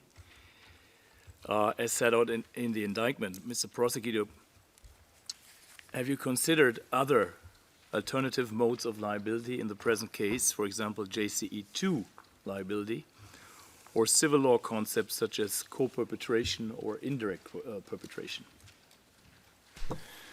Thank you, Your Honor. Our answer differs depending on which of those alternative modes of liability that's under discussion. For JCE2, this could have been charged. In our assessment, it didn't add much beyond the JCE1, JCE3 modes of liability that we'd already charged. For co-perpetration and indirect perpetration, it's our assessment that these are not modes of liability under customary international law, and that therefore they're unavailable for us to charge by virtue of Article 12 of the law. We understand that these modes of liability are applied at the ICC, which is not applying customary international law. But in this context, and I would direct your honors to the Stakich appeals judgment, and specifically paragraph 62, a trial chamber that attempted to enter a conviction at the ICTY under co-perpetration. This was reversed on appeal, and so joint criminal enterprise is the customary international law mode of liability we've charged. Thank you, Mr. Prosecutor. I now turn to the defense. Mr. Kehoe first, do you have any comments on these issues so far? Yes. Several things, Judge. With regard to the first comment that Your Honor made on JCE and aiding and abetting, and I believe the last issue is command responsibility. There seems to be some divergence between the position of the prosecution and certainly of the pretrial judge, because what we just heard and what the SPO has advanced is that they are proceeding on a case of JCE and or aiding and abetting and or command responsibility. The pretrial judge, and this goes to the thinking that command responsibility, and scholars have called it a sui generis crime, and so he termed this to be JCE and or aiding and abetting, and or command responsibility, much different. So there's no and or there. At this stage, Your Honor, it would be helpful to the defense to know exactly what we're addressing in this regard. If you are as an and or, especially with command responsibility, or an or. The other issue on command responsibility that is not clear, it has been discussed, but I do think that the chamber would want some clarification on this. Command responsibility really breaks down into two components, a military commander and a civilian commander. Command responsibility on a military line is a very different regime. A commander, on the Yamashita theory, that on the commander, you have a duty to know. So a commander can't just say, I didn't know what was going on in the field. He has to set up lines of communication. He has to ensure that his commanders in the field are relaying information back and forth. So it is a different regime. The superior responsibility at a civilian level is new or willful blindness. It's a different equation. And it is still not clear to us on the eve of trial, Judge Bartha, which one we're addressing, especially with regard to the command responsibility issue. But we do have that divergence of opinion between the SPO's position that they have advanced throughout and what the pretrial judge had to say. With regard to your second question, Judge, And I understand your question with regard to JCE2, perpetration and co-perpetration. It hasn't been charged that way. There would have to be, if they consider those modes of liability, there would have to be a reformulation of the indictment with us addressing that indictment in whatever form we have on a motion practice. Certainly, if they went to a JCE2, we would have to address that in that fashion. And certainly, I would believe as co-perpetration and perpetration as well. So our simple answer to that is it's not part of the indictment. It hasn't been noticed. And if it were to be reformulated in that regard, we would have significant litigation on that on those issues. Thank you. Mr. Emerson, any comment from you? We're grateful for the clarification of the prosecution's position and wish to add nothing at this stage. Thank you, Mr. Emerson. Mr. Roberts? Also grateful to the prosecution's clarification. It does appear that we can agree some questions of law. We also don't consider that those modes of liability are part of customary international law. We also don't consider that JCE3 is part of customary international law as well, but I know that goes into another question. My only issue is the authority, or just to be very clear, or the lack of authority, if I can put it, of the chamber to requalify modes of liability in the indictment or requalify any allegations. Our understanding is, in the absence of an equivalent provision to Regulation 55 of the regulations of the court of the ICC, there is no authority. If the prosecution wishes to change or amend or increase the modes of liability, it is dependent on them to follow the procedures set out in Article 39.8 of the law and Rule 90, I think. So just to be very clear, our position is that there is no authority of the chamber to do so, and if that is something that the chamber is in any way believes it can do, then obviously very advance notice to the parties would be welcome, so that any motions that would be necessary could be filed at that stage. Thank you. Thank you, Mr. Roberts. I don't know, Ms. Alejandra or Mr. Ellis? Your Honour, I think it's me as I'm the one in front of Your Honour. Just to say that we're preparing at the moment on the indictment as we understand it. And with the clarifications today, that is 3 modes of responsibility: JCE, aiding and abetting, and command responsibility. That's what I'm on notice of. Thank you, Mr. Ellis. Yes, we can reply briefly to at least what the Thaçi defense was referencing. The question that Your Honor asked is a different inquiry than what the pretrial judge was doing. And so there's actually no divergence between what I've said and what the pretrial judge did. The pretrial judge was confirming the scope of the indictment, and in order to confirm that scope, needed to make findings on all alternative modes of liability to make sure that they could be in the case as charged. That what's being discussed now is how those modes of liability are interrelated for purposes of entering convictions at the end of the case. So we don't see any difference from what the pretrial judge did, and the pretrial judge was correct to make findings on all of our charged modes of liability. On the question of military versus civilian commanders, this distinction exists at the ICC and affects the elements of command responsibility. There is no such distinction in customary international law in terms of changing the elements of the offenses. The key is effective control, and we have charged it sufficiently in accordance with customary international law. What the Thaçi defense is saying, factually, our allegation is that these are all military commanders, but that is not a point on which the elements of the offense depend.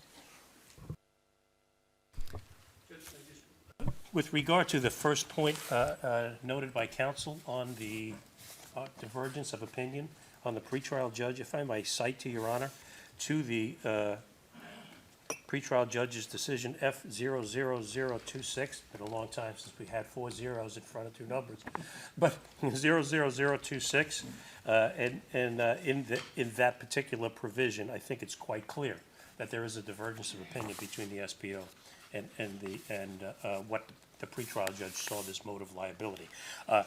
To say that there is not a distinction in customary international law between command responsibility on a military level and a civilian level, with all due respect to my learned friend, is simply incorrect. I think that the modes of liability and certainly the mens rea in that regard and the elements that have been encapsulated, true, in the Rome Statute have been accepted under customary international law as distinct elements of those modes of liability. Thank you very much. Let me now turn to further questions on JCE, Joint Criminal Enterprise Liability. Again, these questions are first and foremost for the SPO. In the decision on the confirmation of the indictment, as you said, Mr. Kehoe, filing F00026, the redacted version, I will call it the confirmation decision, the pretrial judge held in paragraph 110 that, I quote, "The perpetrator's contribution to the JCE need not be as a matter of law necessary or substantial, but it should at least be a significant contribution to the crimes for which he or she is found responsible." My question is the following, Mr. Prosecutor. First of all, do you agree with this finding? And if so, what is the difference between a substantial and a significant contribution? I'm aware, of course, that this question is not easy to answer, but maybe you can give a brief example for each. The answer to the first question is yes, we do agree with the confirmation decision on this point. This reflects the crystallization of the language of the ICTY Appeals Chamber on the required level of contribution. As for your second question, it is indeed highly abstract. But what we could say from the way in which these contribution thresholds have been defined at the ICTY is that it is apparent that the objective threshold for JCE liability, significant contribution, seems to be lower than that same contribution for aiding and abetting, where a substantial effect on the crime is what is required. And in terms of sort of why this might be, because JCE is a form of principal liability and aiding and abetting is a form of accessorial liability, this goes to the kind of theoretical grounding of how joint criminal enterprise is constructed. And I mean, if it's helpful, I can explain further as to what I mean by that. But it's completely consistent with joint criminal enterprise that the way in which principals and accessories are differentiated is on the subjective level, whether you're in the common purpose group, sharing that common purpose or not. The former are principals, the latter are accessories. And because that's the way in which that distinction between principals and accessories is done in customary international law, we submit that the objective threshold of contribution should be relatively low, because it would be double counting otherwise. Thank you, Mr. Prosecutor. Any comments from the defense?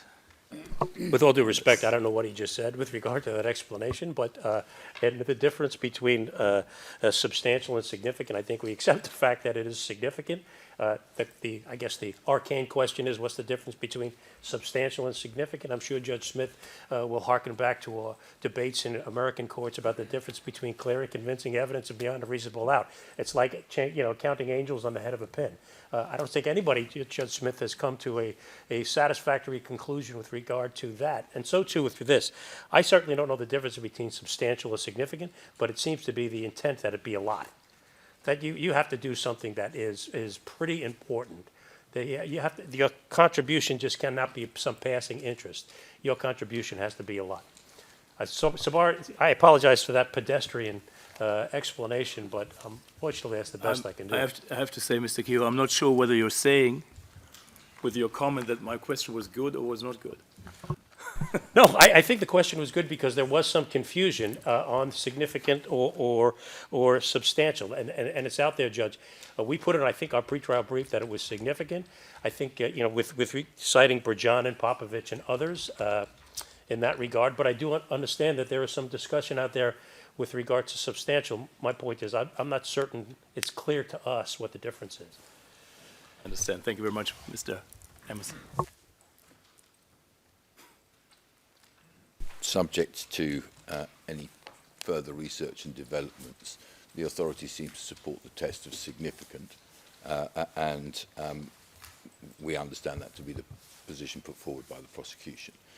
On the related question under paragraph 3, we, as you know, take the position that JCE3 doesn't apply to crimes of specific intent. Well, thank you, Mr. Emerson. We will come back to that in a second. Mr. Roberts, or Yes. Thank you, Your Honor. In keeping with your directions, I'll keep my answer brief. I do have one comment to make before I address Your Honor's question. And I don't want to put meaning where there is none, but we do note that the beginning of Mr. Howling's answer was, the answer to the first question is yes, we do agree with the confirmation decision on this point. This brings us back to our issue with the agreed facts, the agreed law between the parties, that it appears that the prosecution is agreeing with the confirmation decision on this point, which does ask the question in the negative, which part of it do they not agree with, and what is their statement of law? So maybe that's something to bear in mind when dealing with the issue raised by Mr. Roberts. I don't have much else to add beyond those submissions of my colleagues. I agree, and I think the literature has borne out that the difference between substantial and significant is somewhat of an amorphous distinction. However, we have addressed this in our brief, that we do consider the law to be quite settled on the matter, that it is significant contribution, which must be shown in a conviction pursuant to this mode of liability. We address this in our brief from paragraphs 96 to 103. One point I would like to add, though, Your Honour, because I do realise that the understanding is that significant is lesser of the two. However, that does not mean that it must be diminished to something of an afterthought. We have highlighted in our pre-trial brief at paragraph 103 a comment on significant contribution, that it must still form part of the chain of causation.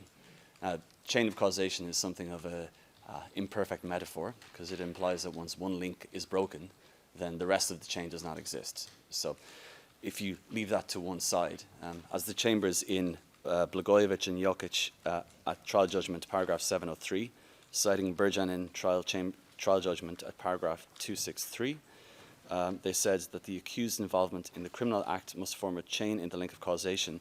It's not necessary that the participation be a conditio sine qua non. We follow that, but my comment on the significance of the act must be that the act has to occur as some kind of result of that contribution, because by definition, an act which has absolutely no bearing on the criminal act that is ultimately carried out cannot logically be regarded as significant. It is by definition insignificant if it has not had a final effect on the crime carried out. And that's my response, Your Honour, unless there's anything else. Okay. Thank you. Mr. Ellis. Thank you, Your Honour. I agree with that last submission. The authorities do appear to establish it is a significant contribution rather than a substantial contribution.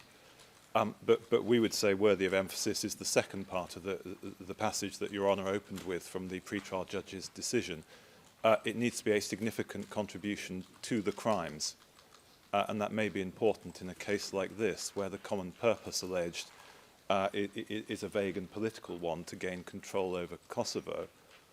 What would be required in our submission is a significant contribution to the crimes. Thank you, Mr. Ellis. This was exactly my next question, namely whether a member of a JCE, and I address you, Mr. Prosecutor, again, need to contribute, be it significantly or otherwise, to the JCE or to the crime for which he or she is allegedly responsible. Thank you. Your Honor, this question is actually of similar abstraction to the previous one, although it sounds deceptively simpler. You can look through the jurisprudence of the ICTY, and you can find individual sentences where it seems like the contribution is directed at the plan, the Joint Criminal Enterprise Common Plan, and the contribution is directed towards the crime. The sentence at the confirmation decision, which it seems that all parties agree with, actually has this in both halves of the sentence. Depending on which part of the sentence you read, it seems like the contribution to the JCE need not be necessary, substantial, but can be significant, but it needs to be a significant contribution to the crimes. What we would submit is going on here is that when you are contributing to a criminal plan, which is what is happening in a joint criminal enterprise, that is necessarily contributing to the crime as well. So what we would argue is that the correct analytical frame for evaluating the accused's contribution is to look at their contribution to the criminal JCE charged. And the result of that assessment would be a finding of whether the contribution to the crimes was significant or not. So as you can see, I have sort of combined these in the answer, and it's because analytically you can't distinguish them. The contribution to the plan is going to have an impact on the crimes. And the assessment of whether the contribution to the plan rises to such a level that it be a significant contribution to the crime requires a case-by-case assessment. Can I just ask, Mr. Prosecutor, could it be otherwise? I mean, vice versa, that the contribution to the crime also contributes to the joint criminal enterprise? It can, but it goes back to what I was saying about the theoretical differentiation between principals and accessories. People could be contributing to a plan without being part of that plan. And the way customary international law distinguishes principals from accessories, such a person would be only aiding and abetting. So it's factually possible for someone to be committing to a crime in such a way that it furthers a common plan. But they would need to share that common purpose in their mind in order to be JCE liable. Thank you, Mr. Prosecutor. Mr. Kehoe. Well, it is a two-part test. I mean, if in fact the accused, whoever it happens to be, enters into this agreement that he knows is a criminal agreement, there has to be some linkage with what comes into JCE3, or we're just looking at disparate entities throughout.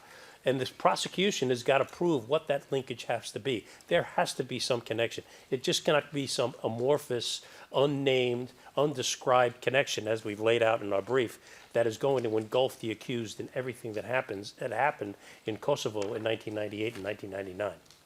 That's the problem with the formulation that's been advanced by the prosecution.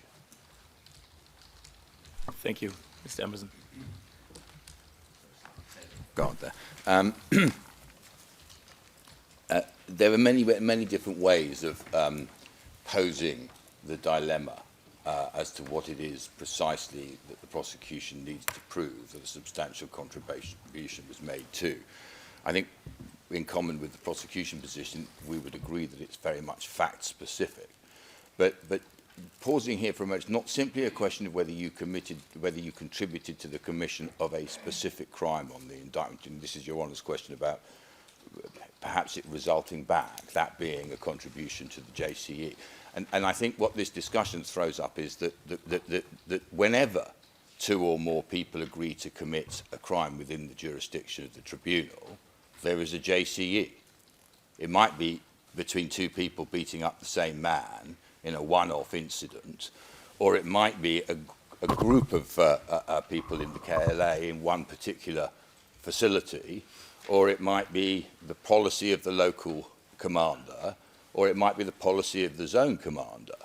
What you're being asked to find here, by the very fact that all these disparate crimes are being said to be part of the same JCE, is not that they are a myriad of smaller JCEs, but that there was an overarching JCE which involved a deliberate intention on the part of the participants of the JCE to commit those crimes, to commit crimes that were then committed on the ground as part of that policy. It's not enough to say, was there a JCE? Of course there are JCEs. Whenever two or more perpetrators commit the same crime, it's a JCE. The question here is, was there an overarching JCE involving what is said to be either the whole general staff or these accused and some others? But that's what needs to be proved by the prosecution, not that a JCE existed, but that a JCE existed at that level, the organisation was vertically structured, and that the members of the JCE were, in one way or another, either through words, deeds, or policy, promoting the commission of those crimes, and that the crimes that were actually committed on the ground were not simply agreements between beneath that level. They have to show right the way up to the top that this is one single JCE. So, I mean, I appreciate that's not the particular framework within which Your Honour has asked the question, but it's actually the issue for this trial. Understand. Thank you. Anything further? Nothing further, Your Honour. I believe my colleagues have encapsulated our position on the matter as well. Thank you. Thank you. Mr. Ellis? Your Honour, the distinction that I believe the prosecution is trying to blur is between a common plan which is inherently criminal and a common plan which is not. But plainly, if you have a common plan that is inherently criminal in and of itself, then any significant contribution to the crime will also be a significant contribution to the plan, and vice versa. But where you have a common plan pleaded which is not inherently criminal, the distinction becomes important. And that is why we do insist that what is required is a significant contribution to crimes, because significantly contributing to Kosovan independence is not a crime. Thank you. I will move on. It's up. Yeah. Ooh.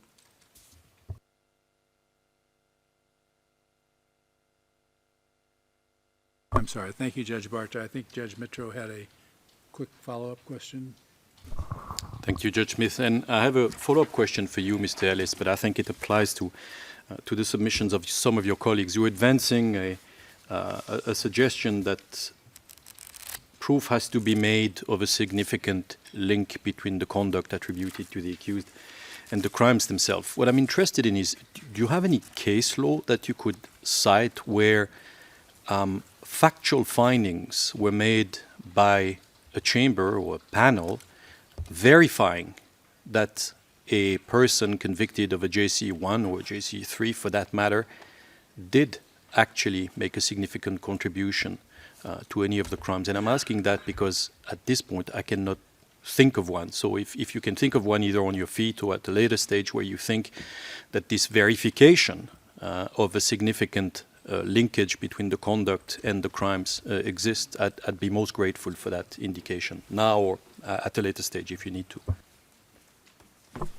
Your Honour, I'm afraid I lack the mental agility to pull those off the top of my head, but I would say it's inherent in the findings referred to that a significant contribution to the crimes is one of the steps in the elements of crime. So we would say there is a clear answer there in and of itself. I can come back in written submissions, but perhaps now's not the time. I can reassure you, Mr. Ellis, you don't lack mental agility. You've made demonstration of it repeatedly already. But I have other questions for the defense, if I may, and probably starting with you, Mr. Kehoe, on something we've already discussed in the past, and that's the reference made by yourself and some of your colleagues to the so-called Serbian crimes. And I will just summarize what we understand to be the position at this stage. There was an indication given to us in December by the SPO that they are not taking issue with the fact that Serbian forces committed crimes and atrocities against members of the Kosovo civilian population. So the issue is not in dispute. We also understand your position to be that the evidence which you would wish to lead on these crimes could be relevant to other issues, you say, in the case. And one that you and some of your colleagues have pointed to is to the effect that these crimes might have had an effect on the effectiveness and the functioning of the KLA's chain of command. Now, following your submissions, we've carefully reviewed your brief and, of course, the briefs of your colleagues in search of search indications as to where you claim that any such crimes have or could reasonably be said to have had an effect on the functioning of the KLA. And we could find one, perhaps, which is the attack on the Yashari compound, which falls, you say, outside of the relevant framework of the armed conflict. But we could not find any other in any of the defense briefs. And what I'm asking is a very simple question. I don't want to have a lengthy discussion on the issue, but simply, did we miss any part of your brief or your colleague's brief, and I will turn to the other defense, where you point to these incidents, where you say we need to be permitted to lead evidence of Serbian crimes because it has a demonstrable impact on the functioning of the chain of command. Is there any such part of the brief that we missed? There are various aspects to this, Judge, and I will talk about a portion of it, and my colleagues will talk about another portion of it, but let us just talk about what happened in the spring of 1999. Of course, during the bombing campaign by NATO, there was a significant concerted effort to cleanse the Kosovo areas of the Kosovo Albanian population. In excess of 800,000 people were sent into third countries, another 200 plus displaced. Those are estimates, Your Honor, I'm sure you know. During that particular time frame, the chain of command of the KLA was turned upside down. Much of the chain of command left the area because of what was going on. But in essence, what transpired for the people that were there was a reaction in many instances to what the Serbs were doing. And it's important to go through these crimes because it contextualizes much of the conduct that goes on throughout here. Now, we're just talking about the spring of 1999, but the same is also true of the summer of 1998, where there was a massive Serb offensive that essentially destroyed the KLA in many different areas, rendering them virtually impossible to defend themselves. Can I stop you there, Mr. Yes. Kehoe, because this is part of the reason why we're asking these questions. To me, at least, there is a significant difference between what we may call Serbian crimes, for lack of a better description, and Serbian offensive. I do take your point about military activity having a rippling effect on the opposing forces. What I'm asking is whether the crimes that you have attributed, and some of your colleagues have attributed to Serbian forces, have had such an effect. And again, I'm not asking to engage in a lengthy discussion. It's whether there is somewhere in your brief examples of where these crimes, and I'm not talking about military operations, but crimes have had a detrimental effect on the functioning of the KLA. And if there's none in your brief, or I wasn't able to find one, whether at some stage you can give us an indication of what these incidents would be, because at this stage it's very difficult, at least from my point of view, to identify.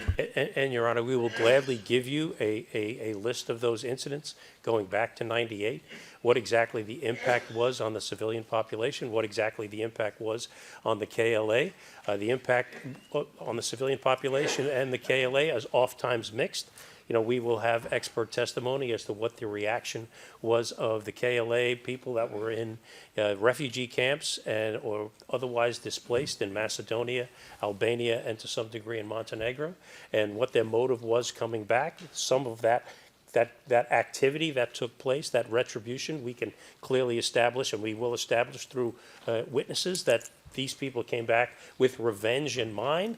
These are activities for which the prosecution is now holding our clients responsible in many different categories, generally speaking and specifically. And then there is the element, of course, in much of this, which is the aspect of self-defense. And if I can just have my colleague, Mr. Misicic, address that issue briefly.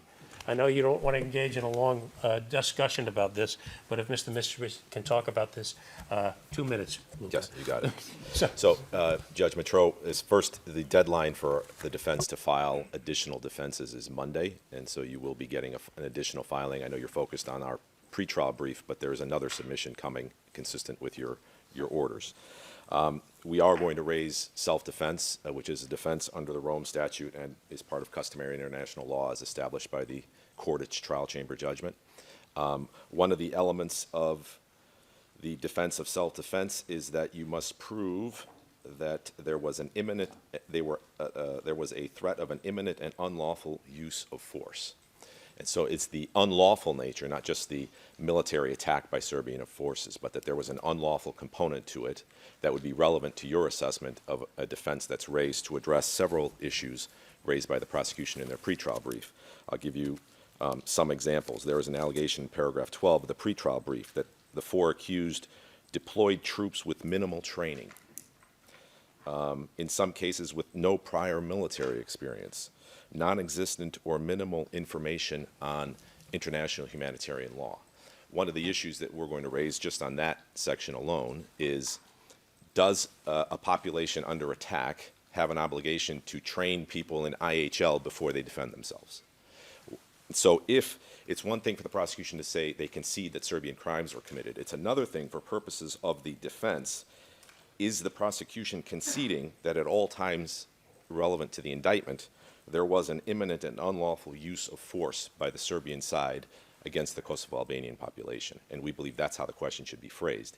If that's not conceded by the prosecution, then it will require us to lead evidence that there was a threat of an unlawful use of force by the opposing side, which mitigates any liability on the part of the accused. It goes to the issues I just addressed. It may also go to the issue of detention, which is another issue on your list of questions, which I'm going to get to.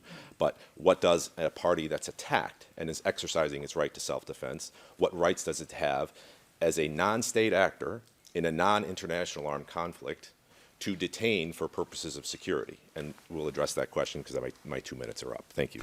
Well, thank you. Stay on your feet, Mr. Micetic. There's a follow-up question on the issue of these crimes, and I note that your case, your collective case, is evolving on these issues, and we will discuss that at a later stage. But on the issue of Serbian crime, just as a matter of clarification, there doesn't seem to be any suggestion by any of the defense teams that evidence of Serbian crime is being offered in mitigation. Is that a correct understanding of the position, at least of your team, Mr. Micetic? I'm not sure what you mean by mitigation. So to the extent it is relevant to the defense of self-defense, then it is offered for that purpose.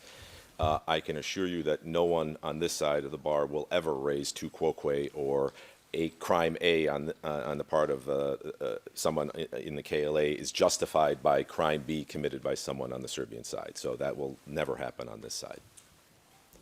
And I will go back to Mr. Kehoe, if I may, before turning to the other defenses. And this was about an issue which we very, very briefly brushed in December, and that's the reference in your brief at paragraph 45 and 61 to something called the horseshoe plan or horseshoe operation. And I would wish to know from you exactly what we need to make of this, Mr. Kehoe, and in particular, 2 things. The first one is whether you offer to establish the actual existence of search and operations. In other words, whether you're making an offer of proof as part of your case that you will establish to our satisfaction that such a thing actually existed.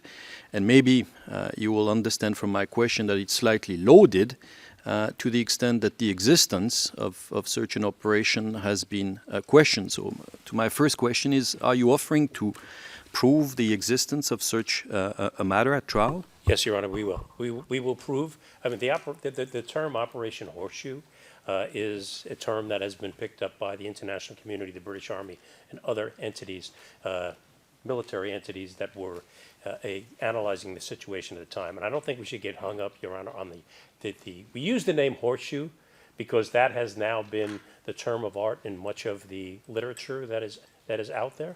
The Milutinovich decision made a finding on that this particular operation did in fact take place. Mr. McCluskey has been versed on this, and when we got to that, he was going to address that issue. Further clarification on that regard, if we can have Mr. McCluskey address. But yes, we are going to establish what Operation Horseshoe or what was happening such that the Milutinovich court found that this ethnic cleansing was taking place during 1999, and it did take the form of surrounding the civilian population, burning, killing, etc., and not only the civilian population but the KLA, and funneling those people to Albania, Macedonia, and to a lesser degree Montenegro. And as a consequence of that and what emanated from that, not only with what was happening at the time, as my colleague, Mr. Ditch, talked about, the mens rea of detention issues, but also what was the mens rea of people coming back, their revenge capabilities, the revenge motives of people coming back, which explains much of the violence that took place when those people came back, the refugees and displaced people came back to their homes in Kosovo. So yes, we will be establishing that. And I think you've answered it, but in your submissions, this element is responsive to the prosecution's burden to establish the mens rea in relation to a number of the charged crime. Is that how we have to frame it? That is correct, Judge. Thank you. If I may, I don't know if you have any other detailed questions, because Mr. McCluskey is well versed in this issue and can answer any other further questions that Your Honor might have. I'm grateful for the offer. I've had what I wanted today from that. But any submissions from the other defense team on these issues? Yes, if I may. I take the way in which Your Honor has clarified the question to be pointing to a distinction between conduct that occurred and had an impact on the KLA's organisation on the one hand, and the classification of that conduct as a criminal offence on the other, as I've understood it. Because we are not, in the submissions that we make on relevance, confining ourselves to cases where there has been a conviction, but to cases where what really matters for the purposes of the submissions to the trial chamber in this case is the impact of the proven conduct. In other words, the conduct of hostilities, with one exception. Can I just very briefly summarise the way in which we say this is raised in the brief, but also the way in which it's been treated by other trial chambers in the ICTY? So I'm not sure whether Your Honours have analysed the crimes and the distribution of crimes in terms of time, but the vast majority of the crimes on this indictment occurred in the summer of 1998 and in the summer of 1999. In other words, the clusters are at either end, at times during which it is perfectly apparent that the KLA had almost no organisational capacity. So there's a significant distinction, because there are very much smaller number of crimes in between those two periods alleged on the indictment. That's an important starting point to this. There were, in 1998, we had the Serbian spring offensive to the west of Kosovo, which began with the Thaçi compound, and then went down to the Haradinaj compound in the Dukagin region on the 24th of March, and razed all of the villages in between. And the evidence... Mr. Emerson, you are doing exactly, and that's not a criticism, but what I wanted to avoid. I do not want to go into the substance. My question is a very simple one. If we missed indications in your brief of crimes that you say are relevant to the case that you lead in the way that you describe it, we'd be grateful for the indication. We don't want a recitation at this stage of the facts of the case. The short answer is yes, there are. Did you want me to say what they are? Yes, please. That would be of assistance. That's what I was doing. So the first one is the Serbian spring offensive coming from the Thaçi compound and razing all of the villages in between and controlling all of the main roads, critical for the ability of the KLA to organise. Then the second major period was the Serbian summer offensive. Now, as you will see, most of the crimes are taking place between those two events in that cluster and during the summer offensive.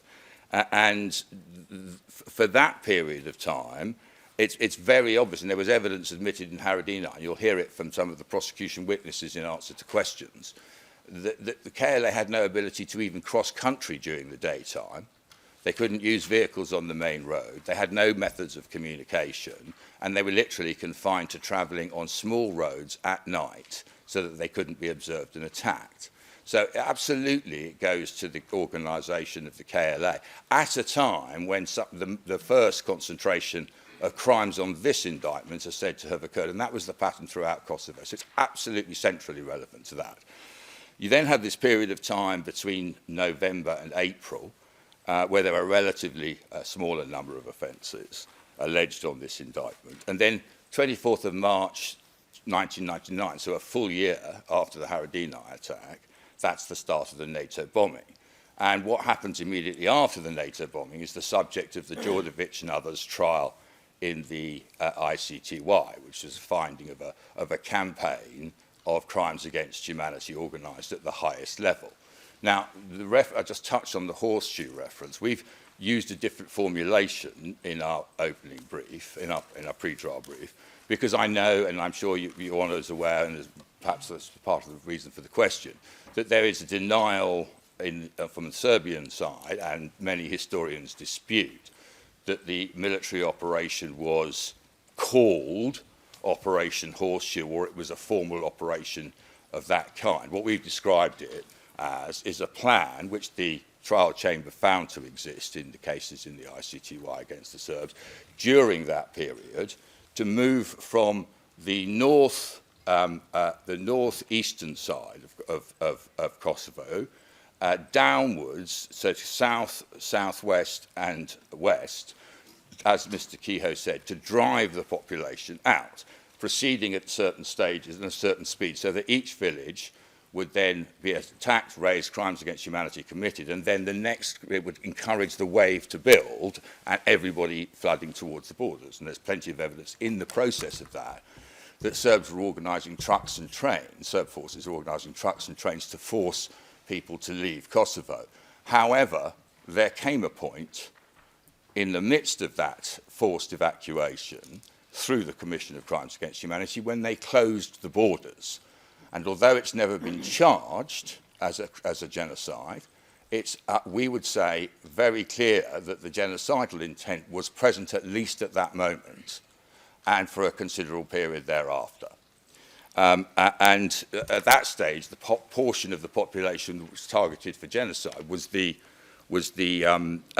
remaining in Kosovo. So I give you that because it's in response to that and immediately after the ceasefire that then everybody comes back, as Mr. Kehoe said. There are hundreds of weapons flooding around, and that's when we see the second cluster of crimes.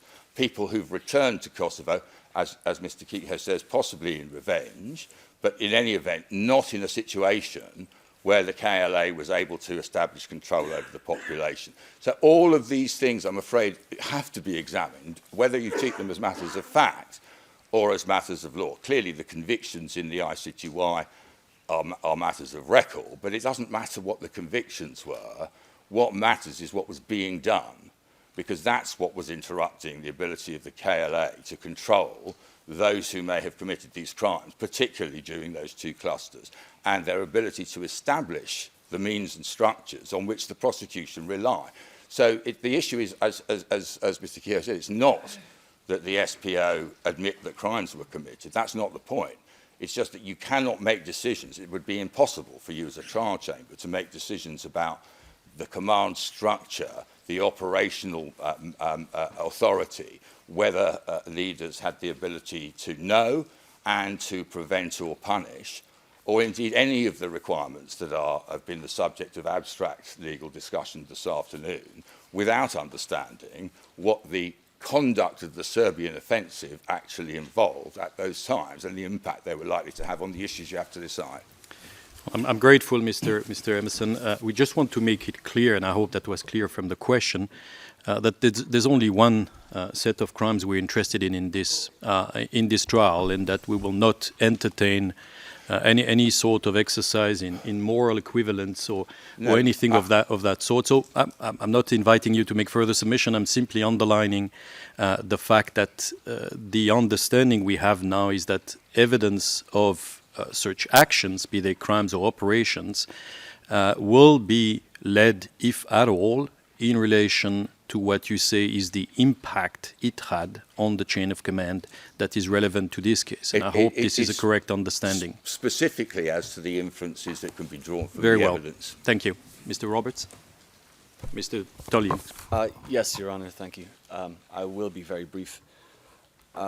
Just to echo the comments of our colleagues, we understand that Tukokwe as defence is out. I understand your question to, well, I understand your question to be an exercise in informing us of any evidence that is to be led must be relevant, directly related to the elements of crimes, ultimate determination of guilt.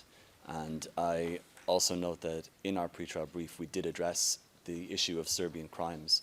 And although we did not link it directly to those issues, we intend to do so, like the Thaçi defense, related directly to issues that would affect the command and control of the KLA, including, as Mr. Kehoe said, motivations for retribution and revenge. They will not be cited as rhetoric. We don't intend to lead any evidence that is drawing some sort of moral equivalency between any crimes. And we understand your position, or your direction to us, that you are here to determine the criminal liability in this case. However, we believe that we say that there are places where the Serbian crimes will be relevant to the determination of that guilt. And at the appropriate time, we will make the relevant submissions, and we trust that Your Honours will be satisfied with them. Thank you, Your Honour. That's all. Thank you, Mr. Ellis. Sorry, Your Honour, just if I may just supplement my colleague's submission. The one issue that I wanted to just address is the fact that the prosecution acceptance of these crimes is so generic and vague that it doesn't allow us to present that necessary specificity. Obviously, you require that specificity for us to demonstrate why it's relevant to the crimes that are charged in the indictment. A generic, we do not dispute the existence of Serbian crimes by the prosecution doesn't help us.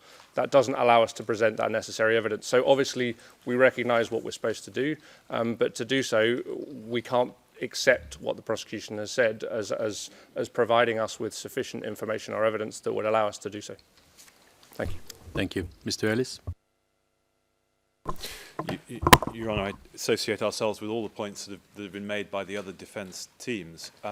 Those points seem to me to go a little beyond the only issue that this is relevant to, being chain of command issues. In particular, we associate ourselves with the comments made by Mr. Kehoe on that issue in relation to the revenge, retribution motivation amongst direct perpetrators, which we would say is also a relevant issue in these proceedings. Of course, we have no intention of advancing a tu quoque type defence. We're ready to justify the relevance of questions that we ask, as your order on the conduct of proceedings rightly requires. I do also adopt and agree with Mr. Roberts' submission just now. What exactly is the evidential value to us of the prosecution saying, in general terms, that they don't dispute that some Serbian crimes were committed? That's not something I can put in a final brief. It's not something that has the specificity that we would need in order to rely on and in order to give weight to the position. The problem that we've got is when we put potential agreed facts to the prosecution dealing with these crimes, the answer they come back with is no. So while the prosecution is willing to stand up in open court and acknowledge that there were some crimes, on the specifics, they're not willing to agree what we have put forwards. I'm grateful, and I'll ask a last question to the defense so that I can then turn to the prosecution, and that's something I think Mr. Kehoe, you're the target today, and but Mr. Roberts is going to be in turn because he made a passing comment to the same effect. We do understand for your submissions in some of the briefs, the pretrial briefs that have been produced by the defense, that some of you and perhaps all of you are taking issue with either the existence of JC as a legal theory under customary international law, and or with the suggestion that it is applicable before this jurisdiction. Now, I'm not inviting a discussion on the point of merit, and I want to make that clear. I don't want to hear about JCE. What I'm asking is, there is a decision by the Court of Appeals panel of this tribunal that just says that yes, it exists under customary international law, and yes, it applies to this jurisdiction. Now, your submissions, as I understand them, go against the grain and actually the substance, I would say, of this decision. And what I'm interested in is, what are you asking to do? What are you asking us to do about these findings of the Court of Appeals panel? To ignore them? To know better than the Courts of Appeal panel? Are we not bound? And if we are not bound in any way by these decisions, what's the basis that you advance for that submissions, and what are you asking us to do? Are you asking us to revisit the question of the existence of that doctrine and its applicability here? Your Honor, our position is that it's a live issue. If I could have a twofold response and have my colleague, Mr. Ellis, take the first part, and I will take the second part, it might expedite this discussion, if I may.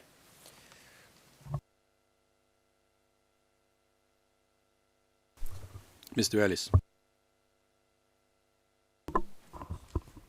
Well, Your Honour, this is perhaps a point that arises from the way that we address the matter in our pre-trial brief as well. As Your Honour is very familiar, the way the history of this matter is that we raised in a preliminary motion before the pre-trial judge that we simply do not accept that JCE, and particularly JCE 3, was established in customary international law at the time in 1998-1999. And I appreciate the invitation not to go into Borkham Island and Essen lynching and all the other cases this afternoon. That was rejected by the pre-trial judge, and as Your Honour says, it was rejected by the appeals panel. That wasn't the end of the story, though, as far as the procedural history is concerned, because we then referred the matter to the Constitutional Court chamber. And we did so on the basis that, pursuant to, I think it's Article 33(1) of the Constitution of Kosovo, Mr. Kresnici is entitled not to be charged or convicted for an offence that wasn't part of customary international law at the time. In response to that, we received a series of questions from the Constitutional Court panel. It's in the decision on further submissions, which was filing 5 in that reference. And we were asked question C, given that the criminal proceedings against the applicant are still ongoing, is it still open to the applicant to raise his complaint under Article 33(1) of the Constitution and Article 7 of the Convention as regards JCE basic and extended forms before the trial panel, and subsequently, as the case may be, before the Court of Appeals panel, the Supreme Court panel, and so on? So at least from the point of view of the Constitutional Court chamber in asking that question, they didn't regard it as foreclosed that we could raise this argument again before Your Honours. And ultimately, of course, they rejected our referral as being premature. And that's why we say the issue is still live, because their finding was that the right in Article 33(1) bites not at the moment of charge, but at the moment of conviction. And of course, any conviction would come from Your Honour's judgments. So it would be Your Honour's judgment that we would then challenge on the Article 33(1) basis. So that's why we say it's still a live issue. And we are going to keep raising this issue to every angle that we can. And in order to do that, I, of course, need to preserve our right to go to the Constitutional Court chamber, including to make sure that we have exhausted all remedies. And that's why we do so again, Your Honour. Okay. Mr. Ellis, just as a follow-up, I understand the point about the Constitutional Court, of course, but what I'm not clear about, and this is really what is of concern to us as a trial panel, is what is our relationship to the Court of Appeals panel's decision in terms of its bindingness, or otherwise, you say, number one. And number two, maybe that's the question for Mr. Kehoe, is what are you asking us to do? Are you asking us to revisit the Essen lynching case, the Thaçi case, and onwards and come to the view that JCE either does not exist here or the other path, that it does not apply in this jurisdiction? Is that what you're asking us to do?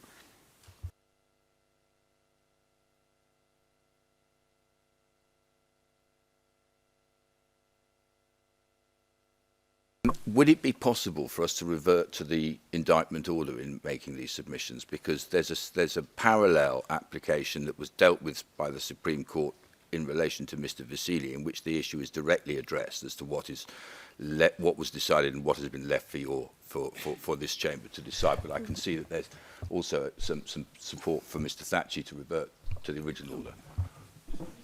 Yes, Your Honour, I just wanted to add to what the Kresnici defense said and explain our position. It is a what we would say is somewhat of a Byzantine architecture that's been established by the Constitutional Court here. But there was an appeal. It was an appeal to Article 33(1) of the Kosovo Constitution. Our interpretation was the Albanian and English interpretation of that clause, which says, "No one shall be charged or punished for any act which did not constitute a penal offense under law at the time it was committed." The Constitutional Court came back and said that may be what the Albanian and the English. Could the council be asked to slow down, please, when reading?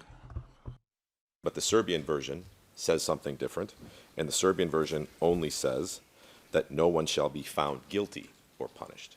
In effect, saying that the provision of Article 33(1) on legality is reserved to be assessed and applied at conviction stage. That you can charge someone, in effect, under Kosovo's constitution for something that wasn't a violation at the time. You just can't convict them for it. So we are where we are now, and it's you who get the first shot at determining that constitutional question, which is, can you convict now consistent with Article 33(1) of the Kosovo Constitution?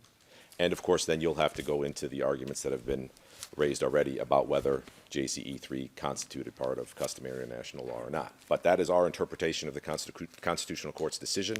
Whatever you decide may or may not then be re-challenged at the Court of Appeal level until it gets back to the Constitutional Court for a new assessment about its consistency with the Constitution of Kosovo. But that's what we were left with. We, of course, disagree with how the Constitutional Court interpreted the provision and say they should have relied on the Albanian and the English version, but they didn't, and we are where we are. Thank you. Byzantine but clear, Mr. Misetic. Mr. Emerson. Well, yes, it is quite clear, in fact. Your Honour's asked two questions. One is, did the concept of JCE apply at that time as an issue that was considered by the Constitutional Court chamber?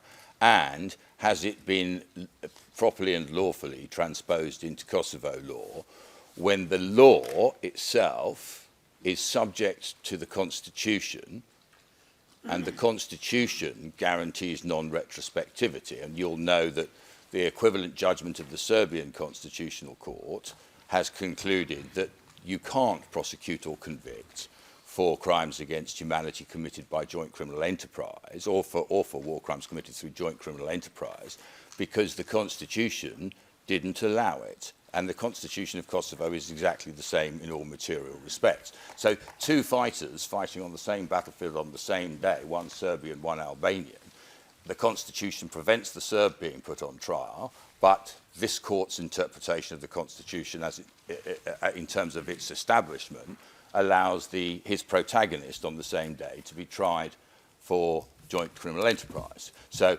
it's all to do with the primacy or interrelationship between international law and the Constitution. Now, all the Supreme Court chamber found, because there were two applications before it, there were Mr. Krasniqi's application, which was the first of those two. In other words, it was looking at, was it crystallized as a customary international law principle at the time of these events? And there was ours, which was looking at, does the Constitution prevent it being transposed into national law? Both of them fell foul of the dichotomy that you've just been referred to between charge and conviction.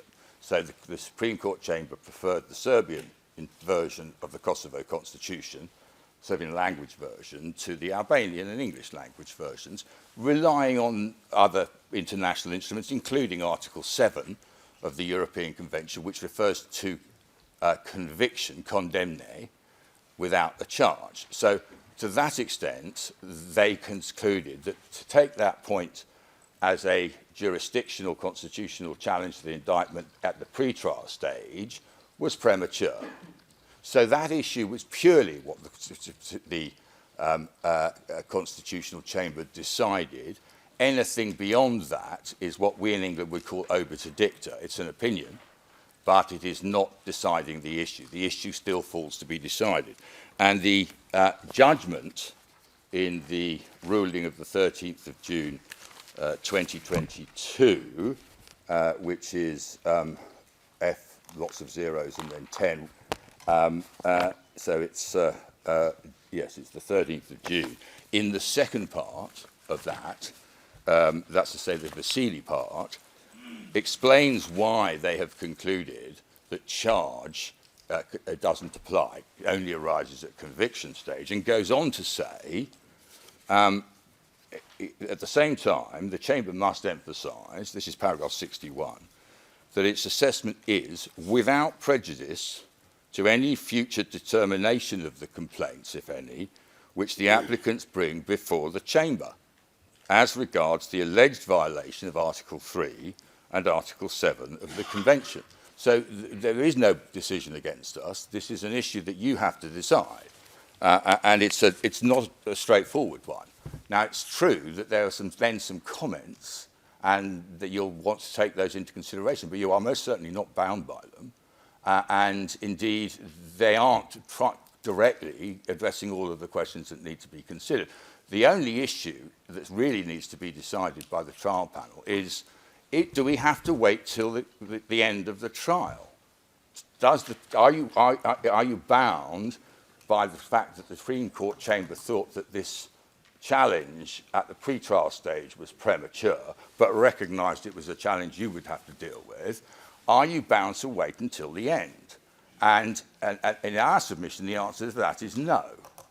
Because here you have a situation where if you take the view that the constitutional challenge on retrospectivity is well-founded, then you cannot wait until the end, because in your case management powers, you would need to think about, is this trial, as currently structured on this indictment, capable of being tried in a situation where at the end we conclude we couldn't actually convict on JCE?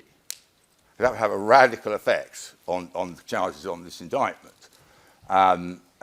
So it's an important decision to make. You definitely have power to make it now, because the objection from the Supreme Court Chamber was that in Strasbourg, or under the victim test, you couldn't claim to be a victim of a violation just by being charged. But these gentlemen haven't just been charged. They've been remanded in custody for 2 years, and they will remain in custody during the trial. So they are most definitely victims if you are of the view, having heard and considered the arguments, that the constitutional provision against retrospectivity prevents this being used in JCE being used in these proceedings, even if it existed. And that matters because you've got a binding decision of the Serbian Constitutional Court finding that it does not. In other words, you could not put these men on trial under the Serbian Constitutional Court's authoritative interpretation with a JCE on the indictment. So the final decision has to be that it's okay for Kosovars but not for Serbs. And that is a pretty startling thing. And we respectfully submit, I'm not making a political point here, we respectfully submit that that's a difference in treatment which has no justification. Yes, it's true they're two different... We got your point, Mr. Messer. Well, that's why I say it's something you may need to address at the start of the trial.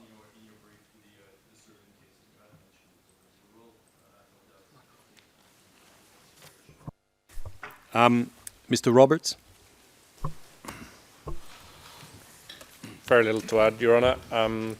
We obviously support the positions of both of our colleagues. The only potential parallel that I could see from other courts that may be of assistance is the way that JCE3 was addressed in Cambodia, where it was challenged before the co-investigating judges. They issued a decision. It went up to the pre-trial chamber, holding that JCE3 was not part of customary international law in 1975 to 1979. And the positions were reversed in that situation, because it was when you got to trial, it was the prosecutor who wanted another go at that decision. So you had an appellate decision, you had a pre-trial chamber, the appellate decision of the co-investigating judges issuing their decision, and then the co-prosecutors seeking to challenge that decision again. The trial panel, the trial chamber, sorry, independently, as far as I'm aware, assessed and reassessed the existence of JCE3 under customary international law and found the same, came to the same conclusion, that JCE3 was not part of customary international law. So in that situation, the prosecution is effectively doing the same as what we were doing in this situation. Ultimately, it went up to the Supreme Court chamber, and from recollection, it was dismissed on procedural grounds. But at no point was the right or the possibility for the prosecutors to re-challenge that ever addressed, as far as I'm aware. So all I'm saying is there is precedent to an extent from other courts, and on obviously a very, very pertinent issue. Thank you. Thank you. Mr. Ellis, would you like to add? Nothing to add anymore, Your Honours, no. The SPO, maybe, briefly. Yes, just very, very briefly, Your Honor.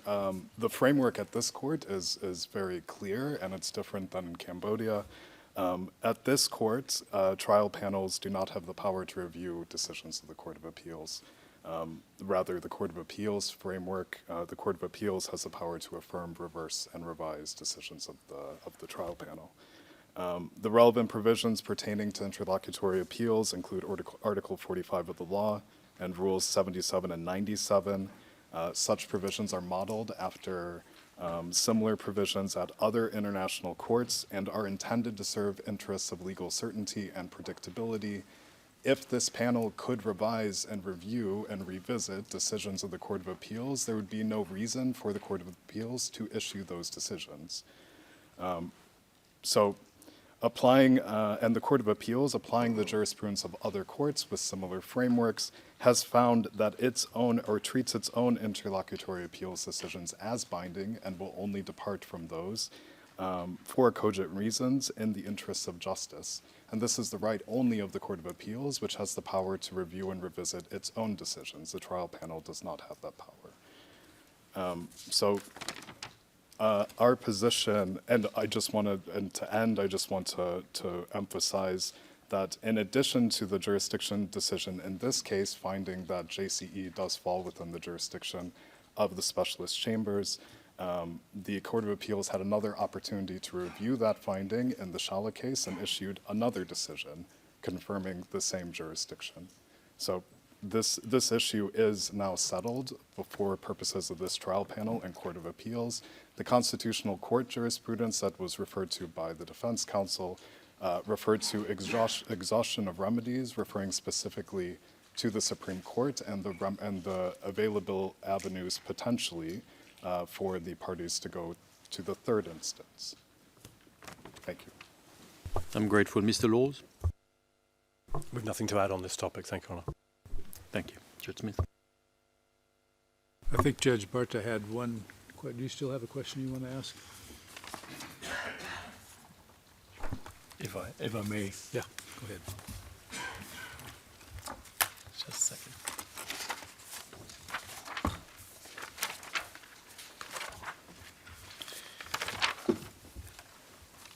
I had actually one last question, starting with the SPO, again on JCE 3 and specific intent crimes, as Mr. Emerson also mentioned before. In paragraph 112 of the confirmation decision, the following was held, and I quote, with regard to JCE 1, the perpetrator must share the intent with the other participants to carry out the crimes forming part of the common purpose, including the special intent. In contrast, the pretrial judge found in paragraphs 117 and 122 of that same decision that neither the aider and abettor nor the superior must have the same mens rea, in particular the specific or special intent as the principal offender or subordinate. My question to the parties, starting, as I said, with the prosecution, is the following. What about JCE 3? Of course, does a participant in the JCE 3, to make it more specific, need to have the specific or special intent, him or herself, or is it sufficient that he or she foresees the commission, for example, of genocide or crimes of persecution by other members of the JCE as a reasonable consequence of the execution of the common purpose? Mr. Prosecutor. Thank you, Your Honor. We were almost free of the preliminary motions litigation, but we have drawn slightly back into it for this. Although this question was left open following the preliminary motions appeals decision. So in our submission, JCE 3 does apply to specific intent crimes, and the specific intent is not required in order to make a finding of JCE 3 liability. There are multiple modes of liability. Your Honor has just mentioned two, aiding and abetting and superior responsibility. that permit the accused to have a different mens rea from the direct perpetrators. JCE 3 is just another one of those modes of liability. And this has been confirmed by extensive ICTY jurisprudence. We are aware that the STL Appeals Chamber made a finding to the contrary, but in our submission, that decision is conflating the mens rea required for a crime with the mens rea required for a mode of liability. As I mentioned, although the substance of this issue was not reached on appeal, this question was fully briefed on appeal, and I would direct your honors to filing IA 009 F14, and specifically paragraphs 14 to 26, where our full position on this question is set out and all of the relevant cases are discussed. Thank you, Mr. Prosecutor. Mr. Kehoe. Yes, Your Honor. On the question, can JCE be applied to specific intent crimes? The answer is no. The position advanced by the prosecution on the JCE 3 is that if, in fact, members of this entity are committing genocide, that it's not necessary for the people as part of the JCE to have that requisite mens rea in a specific intent crime. It likewise applies to torture and persecution. Frankly, Your Honor, the pretrial judge had it correctly. He said and I believe this is in his filing, again, 28. It is 00030. Said, for the purposes of the present case, the pretrial judge considers that it would be a legal anomaly to convict any accused as participants in a JCE involving arbitrary detention and cruel treatment, to having foreseen the possibility that the crimes within the common purpose would eventually lead to the dolus specialis crimes of persecution and torture being committed. Now, this went up to the the appellate chamber on a jurisdictional issue. And the court at that point said that the pretrial judge went too far in making that decision and that it was still an open question for the trial chamber. And I cite to you the decision on appeals, that'd be 00030, paragraph 235. But the greater weight of of international law is that it would clearly be a legal anomaly to have somebody that's part of the JCE and not have the specific intent for genocide, yet be responsible for genocide. But it's our submission, and has been our submission throughout, that that is not the law, and that on that score, the pretrial judge had it correct. Thank you. Thank you. Mr. Emerson.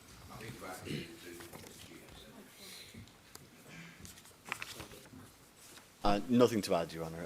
I believe the position is set out very succinctly by Mr. Kehoe.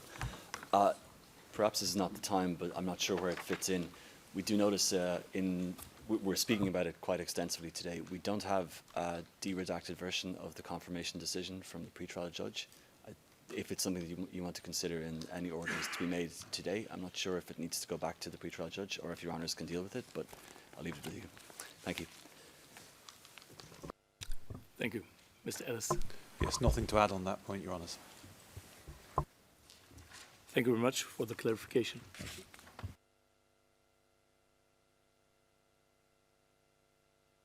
The next thing we want to discuss is the sitting schedule that we've provided to you.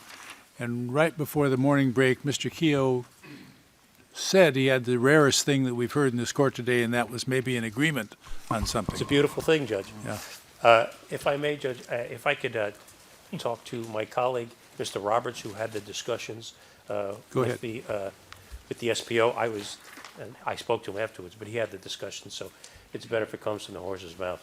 Mr. Roberts. Thank you, Your Honour. We obviously received yesterday the prosecution response to both the joint motion in relation to the scheduling and to our separate motion, which had been filed a day or two before. We spoke to the different defence teams. We tried to achieve a common position and went to speak to the prosecution. We fully understand and recognise that it's obviously completely within the trial chamber's, the trial panel's discretion as to when they schedule the beginning of trial.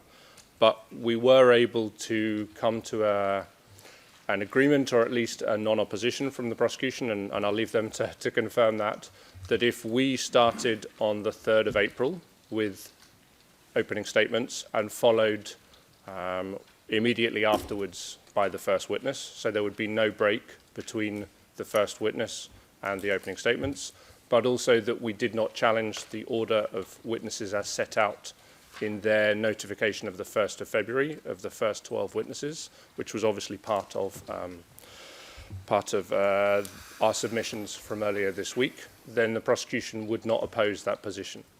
In part, that obviously reflects the scheduling of another case, I believe, in a certain week.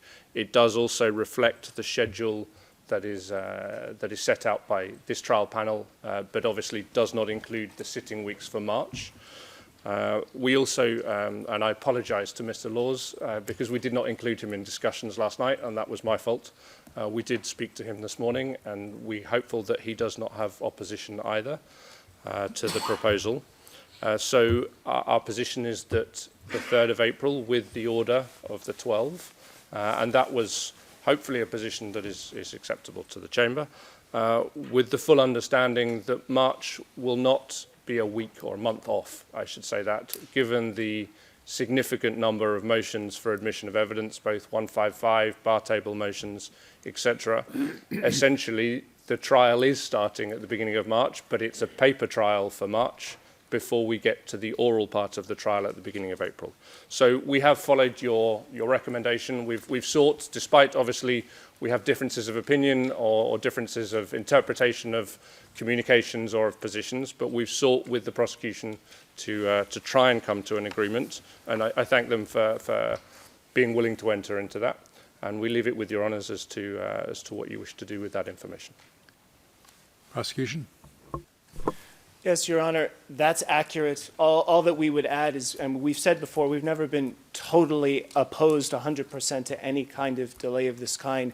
We were hoping that this trial would still start in March, but as Mr. Roberts mentioned, when you look at the schedule and when the Shala trial has to sit the week of March 27, the difference between having opening statements on something like March 20th and hearing the first witness in early April versus moving both to early April didn't make much difference in the progress, and so because of that, we don't oppose. Mr. Laws, do you have an opinion? May I make our position clear? We're sympathetic to the position of the Salimi defence.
All rise.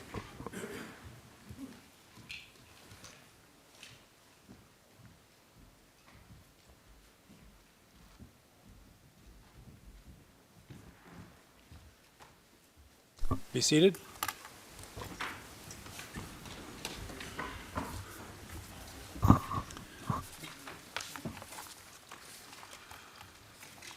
Just to avoid the suspense,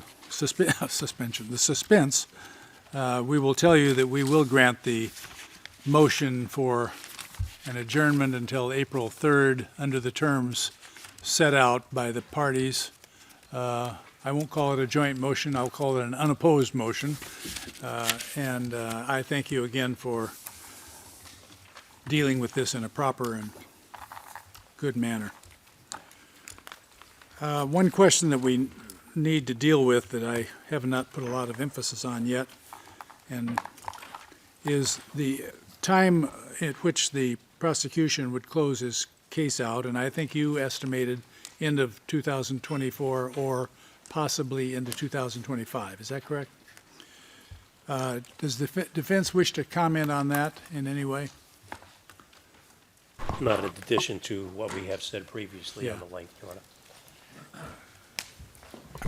It is too long for a prosecution case. I'm sorry? It is far too long for a prosecution case in this case.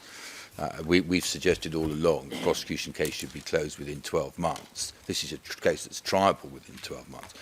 So given that the trial chamber has taken the view that it's unlikely to direct the prosecution how to run its case, then the only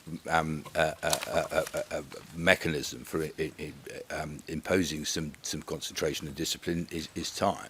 And that's a very long time for a prosecution case on this evidence. Mr. Roberts, anything? Just to support the application or the response from Mr. Emerson, we believe also it's far too long for this case. Thank you. Mr. Ellis. Yes, we support as well, Your Honours, far too long for this case, and we made submissions on this in filing 810 with some authorities in support.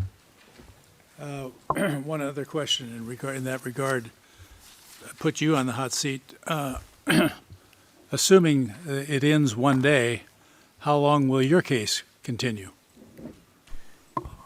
It's difficult to say at this point. I know, but you're going to have to say anyway. You know, I mean, again, it would certainly go on for several months. I mean, all of the witnesses that we had proposed to you, to the court, in depositions, we will put them on viva voce at minimum. We have an array of other people as well, so I don't want to Take a stab at it. We're not going to throw you out of the room, you know. 3 months, depending on how much time we get. Give or For take. your case alone. Yes, I would think so. Mr. Emerson? My best estimate is a maximum of 3 or 4 weeks. Okay. Mr. Roberts? And trust me, I'm not trying to put you in a hole here. I just would like to have some reasonable response. We would expect to be successful for a motion of dismissal, and so would not need to call a case. If for some reason that's not successful, I think we're closer to Mr. Emerson's estimate than to Mr. Kehoe's. But Okay. obviously that will depend a lot on which witnesses may address issues that are relevant for us as well. Okay. Mr. Ellis? So far as we are really not in a position to give a definite figure or even a suggestion at this point. There will clearly be a no case to answer submission after the prosecution case. Yeah, well, if we assume that is not there, then do you intend to put witnesses on? At this stage,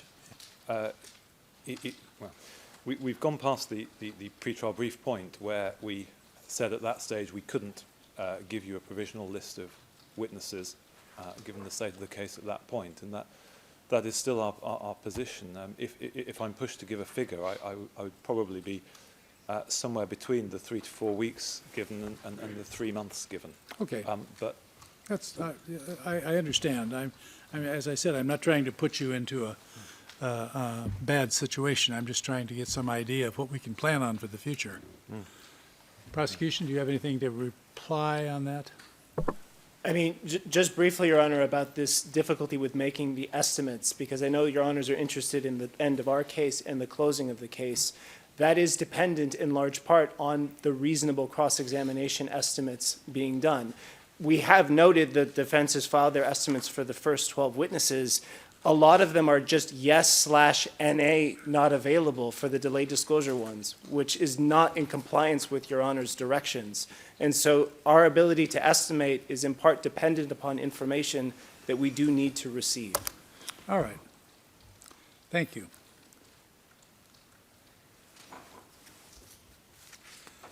The schedule for the opening of the case, which now will be on April 3rd, is that we will commence at 9 o'clock. Opening statement by the SPO will be 5 hours maximum. Opening by the Victims' Counsel, I believe you said 45 minutes, Mr. Laws. I said up to, Your Honor. Yeah, Yes, I did.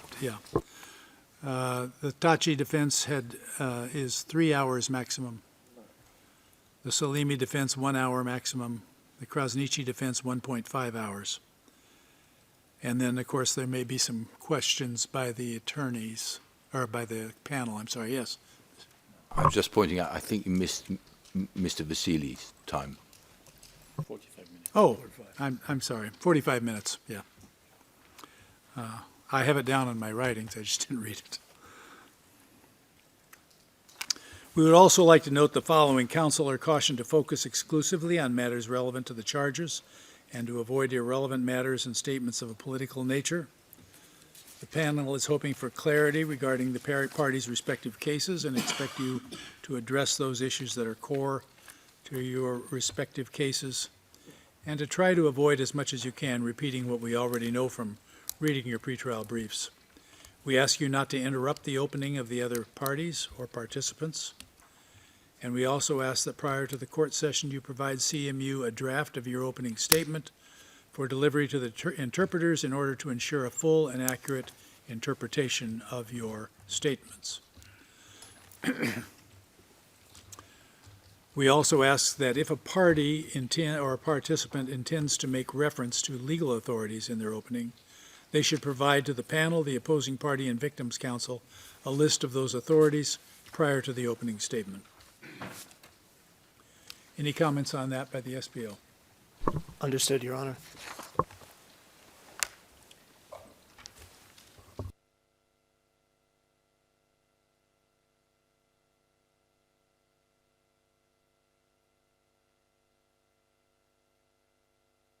Just give it to me.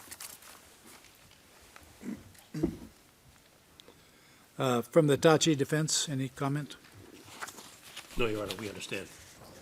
Thank you, Mr. Emerson. Nothing from me, Your Honor. Well, sorry, I say nothing and then have a question. Does that mean we'll be starting at 9 o'clock every day thereafter? Yes. Thank you. Mr. Ellis? Your Honour, just to flag at this point that Mr. Krasniqi may wish to make an unsworn statement that would form part of our 1.5 hours that we've estimated Would for the be opening within that time period? Yes. Okay. Sorry, Your Honour, for completeness, Mr. Salimi would be the same. It would be within our hour if that's the case. I assume that any of you want to do that, you will fit that within the time period you've been given. I take it then that the remaining requests in filings 1258 and 1271 that were previously are now withdrawn. Is that correct? I think, I'll just start here, Mr. Kehoe. I don't do well with numbers, Judge. I mean, Those are the two ones for the continuance. I think so, Judge. Yes, Your Honor. Yes. Okay. Mr. Emerson? Okay, thank you. Yes, Your Honor. Mr. Ellis? Thank you very much.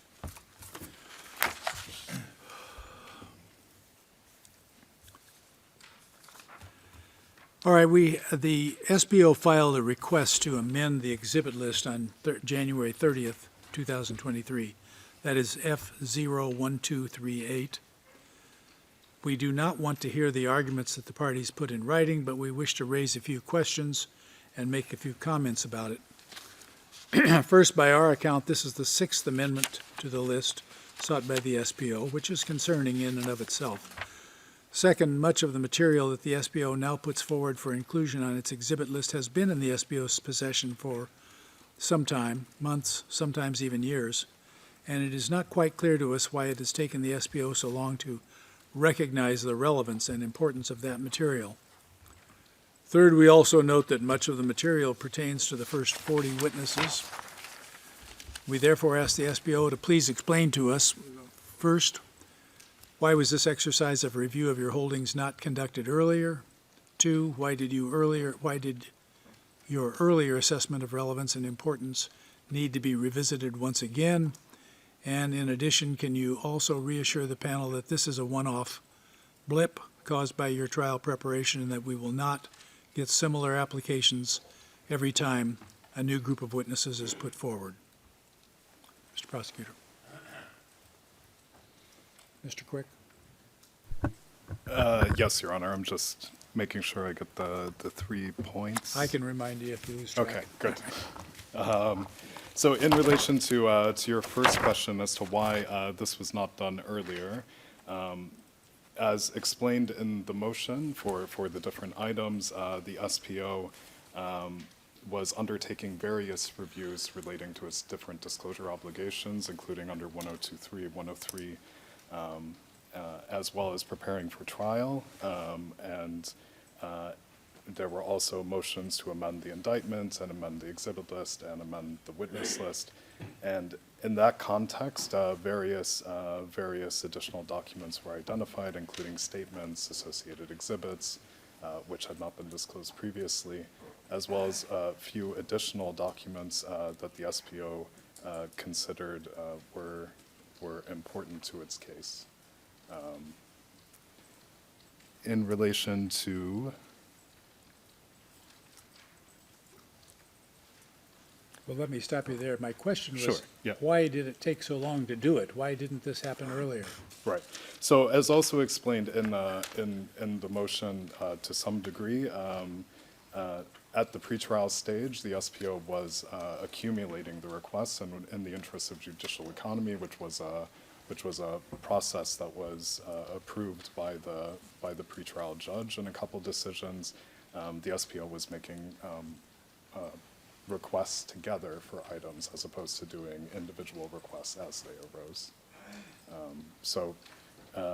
And this request was done 30 days before trial, which is the timeline that is set in 1021, subject to judicial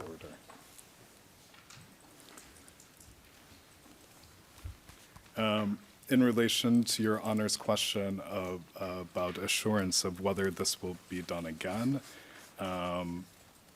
the SPO can confirm that at this point there is no additional request to amend that is foreseen, but as is acknowledged in the order on the conduct of proceedings, there may be circumstances where additional documents that the SPO wishes to use with the witness, that we may, in those circumstances, seek to add those documents to the exhibit list. I'm happy to provide further clarification. Well, surely after all these years and having claimed to be ready for trial for more than 2 years, you must be confident and ready to go to trial with your list of witnesses and your exhibits, and yet we get a new list now. We don't want to have a new list next week. We don't want the next time you get 12 more witnesses, we don't want to be told there's some more exhibits you forgot.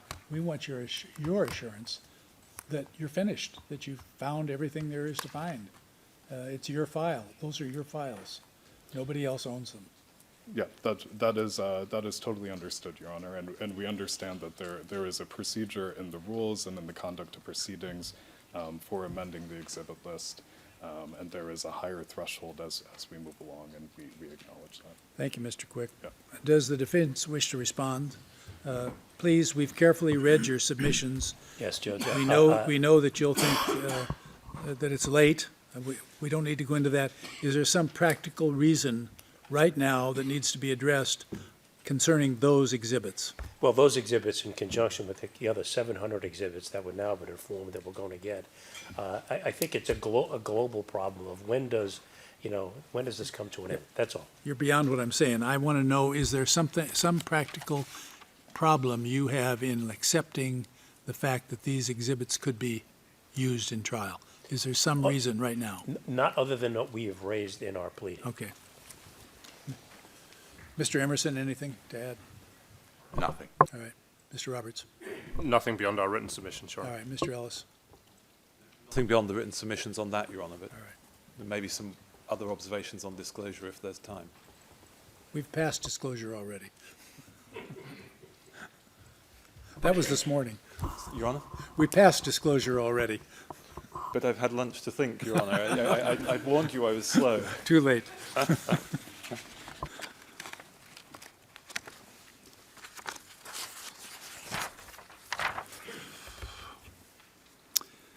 All right, we want to turn to the dual status witnesses and the victim application forms. And Judge Gaynor is going to deal with that issue. Judge Gaynor? Thank you, Judge Smith. On 30th of January 2023, the panel issued its decision on the Thaçi defence request for leave to appeal the decision on disclosure of dual status witnesses. That's filing F01237. In our decision, we dismissed the Thaçi request for the reasons outlined in that decision, and we will not revisit those reasons. We did, however, state that the parties and participants would be invited to address the question of the circumstances in which information contained in the application forms should be provided to the defence, and, where this should occur, by what means the communication of any such information should be done.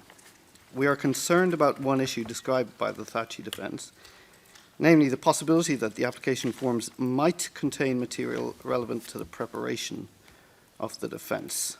This raises a concern that goes to fairness, for which the panel is responsible. The parties and participants made reference in their submissions to Rule 113, paragraph 1 of the Rules of Procedure and Evidence. The panel hopes to achieve a common-sense solution to the issue described by the Thaçi defence.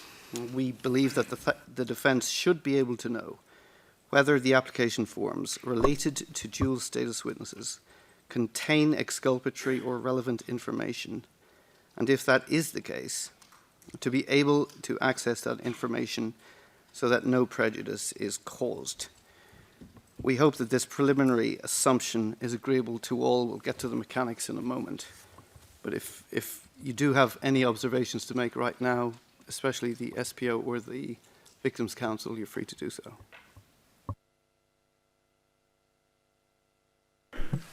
We understand the court's concern about fundamental fairness to the accused, so we do agree with that premise. I'm sure when we get to the logistics conversation, we can talk about the impact of Rule 113, subsection 1, and its explicit terms prohibiting it, and fashion a solution that's narrow enough to take account of the fact that this rule does presume the material is not turned over to the parties, only to the panel and to Victims' Council. So that would be our starting point, Your Honor. Mr. Dawes. Well, thank you. We've had a number of discussions with our colleagues in the SPO, and we think a proposal is going to be made that we will certainly do everything we can to assist with and to facilitate. But I should make it clear for the record that our position, keen though we are to assist the bench, and we'll do whatever is necessary, our position remains the same, that Rule 113 applies in its own terms, and I can't pretend that we have adopted another position, because we haven't. Do any members of the defence wish to speak? I think the court outlined in we're not going to. I don't intend to revisit Your Honor's decisions, but there are issues like credibility, reliability, and the weight of the evidence, as Your Honor's pointed out. And absent some court intercession, we have no way to review that. And certainly, we'd be welcome if, not that the court wants to review it, but if the court would get assistance of another judge to review that, we would welcome that opportunity. We just would ask the court to some mechanism that this information be reviewed and make a determination to present to the trial chamber what should be turned over in what manner. Mr. Emerson. Do any other defence counsel wish to speak right now? Well, we'd like you now to address the following 4 questions. First, do any of the parties or participants dispute that the panel has the authority to order the disclosure of the application forms of dual status victims in light of the wording of the last sentence of Rule 113, paragraph 1? Second, if the panel has that authority, who should review and redact the forms prior to disclosure? The panel or Victims' Counsel? Third, should the review focus on identifying those parts of the forms that are material to the presentation of the defence case, or those parts which contain exculpatory information, or both? Alternatively, should the review focus only on identifying for redaction contact details and other information, the disclosure of which might affect the security of any person? Fourth, should the SPO have an opportunity to make further submissions on each form prior to its disclosure to the defence? Now, we'll start with the Victims' Counsel this time. Mr. Laws? May I take the questions in turn? I don't dispute that the court has the power to do as it wishes to do, because this court has a power to make orders that will facilitate the expeditious and fair conduct of the proceedings. I've already said what I say about Rule 113, but if we're going to consign that rule to the sidelines and focus on a mechanism, then the court has the power to do that. As I said a few moments ago, my understanding is that the SPO are going to outline to you their possible proposal in a little detail about how this might work, and we will lend that our support. So entirely up in your honest hands. I can answer your questions, or you can hear perhaps maybe a pragmatic solution and see if it appeals. May I just address one topic, which is whether Victims' Counsel should review this material. But may I just make our position very, very clear about that? Not only should we not be involved in that, but we really don't have the tools to do it. This is a review taken against the background of witnesses who are going to be testifying here, but have made numerous statements in the past. It's not part of our job, and I don't say that because we're trying to shirk some burden or responsibility. Far from it. We're just not in a position to be holding the ring as between the court and the parties. For us to embark upon a process of reviewing this material for disclosure is to put us in the position of either a judge who has to take decisions of that kind as part of their function, or a prosecutor who is used to taking those decisions as part of the Rule 103 material. But we're not in a position to do that. So whatever else emerges from today, we're going to invite you not to pursue that as a solution. What we do ask, and it's the only thing we ask, is that whatever material is going to be disclosed, we ultimately have sight of it before that disclosure takes place, because there may arise sensitivities for other victims in the application forms of a family member or the like, and we would want to see the material before it's disclosed. Can I just proffer this one thought before you hear from the prosecution? It's really section 2 of the form that would be important here. It's really difficult to see how any of the other parts, the contact details, etc., could ever come into a disclosure obligation. Section 2 is the part of the form in which an applicant has to explain how they come to qualify as a victim participating in the proceedings and to address the question of harm. And if those sections are the focus, then we'd suggest that we're not going to go too far wrong. As to how the disclosure happens, whether it's a summary or we can finesse that, but really there's only one part of the form that matters here. Thank you, Mr. Laws. SPO? Yes, Your Honor. As I said at the outset, we think the terms of Rule 113 in its language is explicit and clear, and we do have an overarching concern about a departure from the plain language of a rule that was adopted, presumably with thoughtful inclusion, balancing the equities of the accused fair trial right and the ability to have victims participate in a meaningful way. And as the panel knows, Rule 113 is in Chapter 8, which is focused on the participation of the victims in the proceedings. There's only 2 rules in that chapter.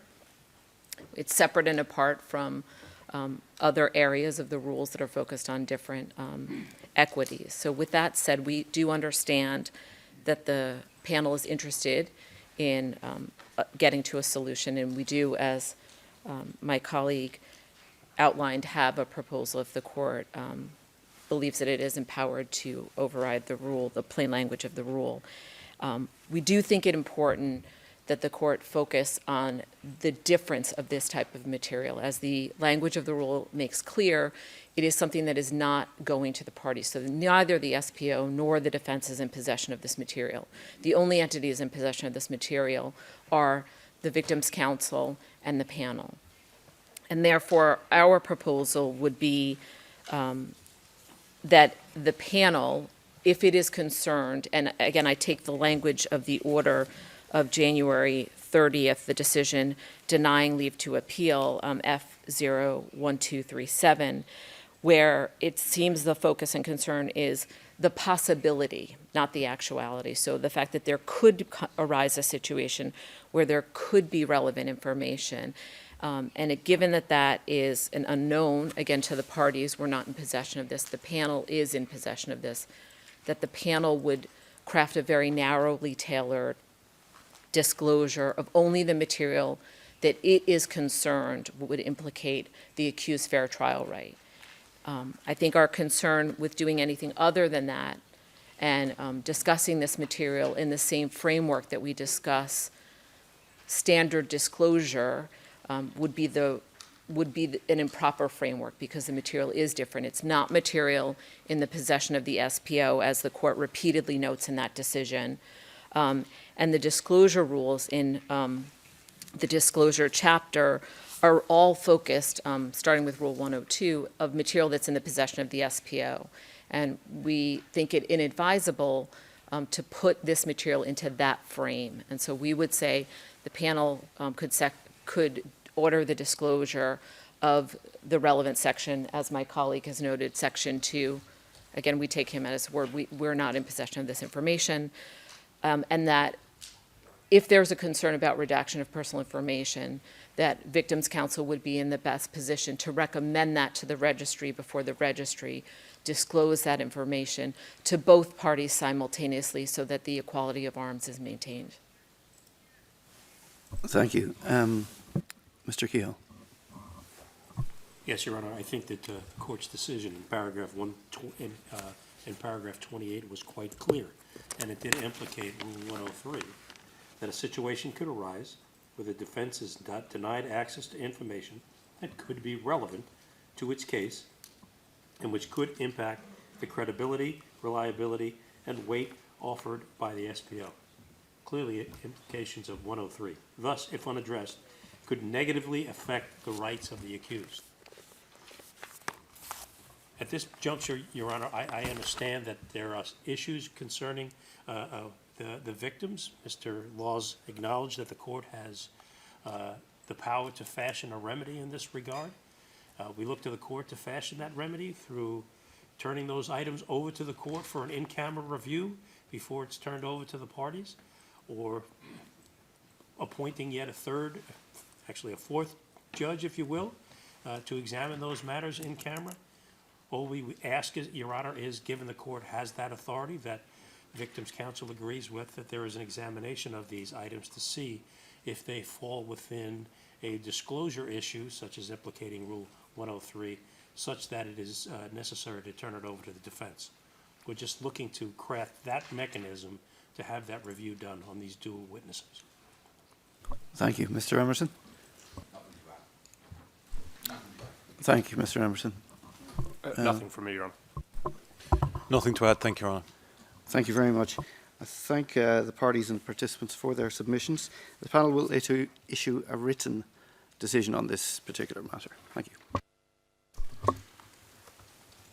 I recall that in a decision issued by this panel on February 10th, last Friday, in filing FO 1277, we indicated we would allow the Victims' Counsel to make oral submissions during today's conference on a matter raised by the Thaçi defense in filing F01267, just trying to allow enough time for Mr. Laws to have an opportunity to respond, if you wish to respond at this time. So you have the floor if you'd like to respond. Thank you. Yes, the background, as you suggested, is that we filed in compliance with the direction that we give notification of the witnesses that we wish to cross-examine. The response by the Thaçi defence was with respect, but as the panel has found, nothing to do with that filing, but seeking to impose a further restriction on our participation in these proceedings, and that comes against the background of litigation on the order on the conduct of proceedings that had already finished and had resulted in, on the last occasion we were here, the defence withdrawing a quite different suggestion about how our participation should be limited. But this time it came in the course of a filing round in which we had no right to reply as a result of the panel's direction. And it was that really triggered our request for leave, because we had what we regarded as being the unenviable choices of simply saying nothing and perhaps the panel being persuaded by what had been said by the Thaçi defence, or requesting leave. And we chose to request leave, and the request for leave was based on the premise that we would, if granted leave, move to strike the Thaçi filing. And the basis for that can't be put any better than the panel's own assessment of their filing, which is this. The panel notes that the Thaçi defence submissions do not respond to the request, but rather raise a new issue. And on that basis, we suggest it's non-responsive to our filing and that it should be struck from the record. If there's to be a discussion of the substantive issue about the ambit of Victims' Counsel cross-examination, then we're more than happy to have it, but we suggest it should be done in an orderly fashion. We'd much rather make submissions in writing because we've got quite a bit of jurisprudence to refer to, and that's where we are. So 2 aspects from me. First of all, yes, thank you for the opportunity. It is our suggestion that this filing should be struck from the record. And secondly, we'll engage in the debate if the court wishes to reopen the order on the conduct of the proceedings, but we'd ask that that is done in a way that gives us the fullest opportunity to put the position of our clients before the court. Thank you, Mr. Laws. You want to respond? Yes, briefly, Mr. President. Just to note that we respectfully disagree with Victims' Counsel in the written pleading, categorizing our filing as a request for reconsideration of the order on the conduct of proceedings. And now, again, there was another reference that we're seeking to reopen the order on the conduct of proceedings. Our reading of the order is in good faith and, frankly, doesn't address the question of the mode by which questioning will be allowed. It's silent on that point. It gives Victims' Counsel the opportunity to request leave to cross-examine, but doesn't suggest that leading questions are, that the panel has prejudged the question. We would note that Rule 143, subpart 4, gives the trial panel the general power to control the mode of questioning of witnesses, and we don't believe you did anything in the order on the conduct of proceedings prior to trial that prejudged the question of how you were going to allow the parties to question witnesses, including when they will be allowed to lead and when they will not be allowed to lead. So our filing was simply intended to preserve our position, lest we be accused later of having remained silent on the point. We think the issue hasn't actually been addressed by the trial panel. We're happy to litigate it further if that's necessary, but we've cited the authorities for the proposition and haven't heard any substantive reason why Victims' Counsel would be allowed to lead SPO witnesses before the defense cross-examination has started, and we think it would be prejudicial to the defense. But happy to make additional submissions if the court wishes to hear them. May I reply? Just very briefly, the reason that my friends obviously have not heard any substantive reply is that we were faithful to the court's direction not to make one. So that's the reason that we haven't replied to the substance of what they say. But if we are going to litigate it, they'll see there is a full response to it, because the jurisprudence of the ICC is not all one way, as has been suggested by Mr. Mistich just now. So that's the first thing that I wanted to say. We're very happy to have this debate, if that's what the court would want, but just really to say that the order on the conduct of proceedings didn't specify anything about the way in which questioning should take place. We need to look at it, but it uses the word cross-examination. Everybody knows what cross-examination means. It means being able to ask leading questions. So I'm afraid we rather disagree with the idea that the panel had left it open. It wasn't cross-examination, but we'll finesse whether that means leading questions or not. On the face of it, the order grants to us the right that we should have to use cross-examination, at least where it's appropriate. If the panel thinks it right to restrain us in some settings, we're more than happy to accept it. But we can't proceed on the basis that somehow the order left this up in the air. So that's the other thing that we wanted to say. Thank you. Hold on just a moment.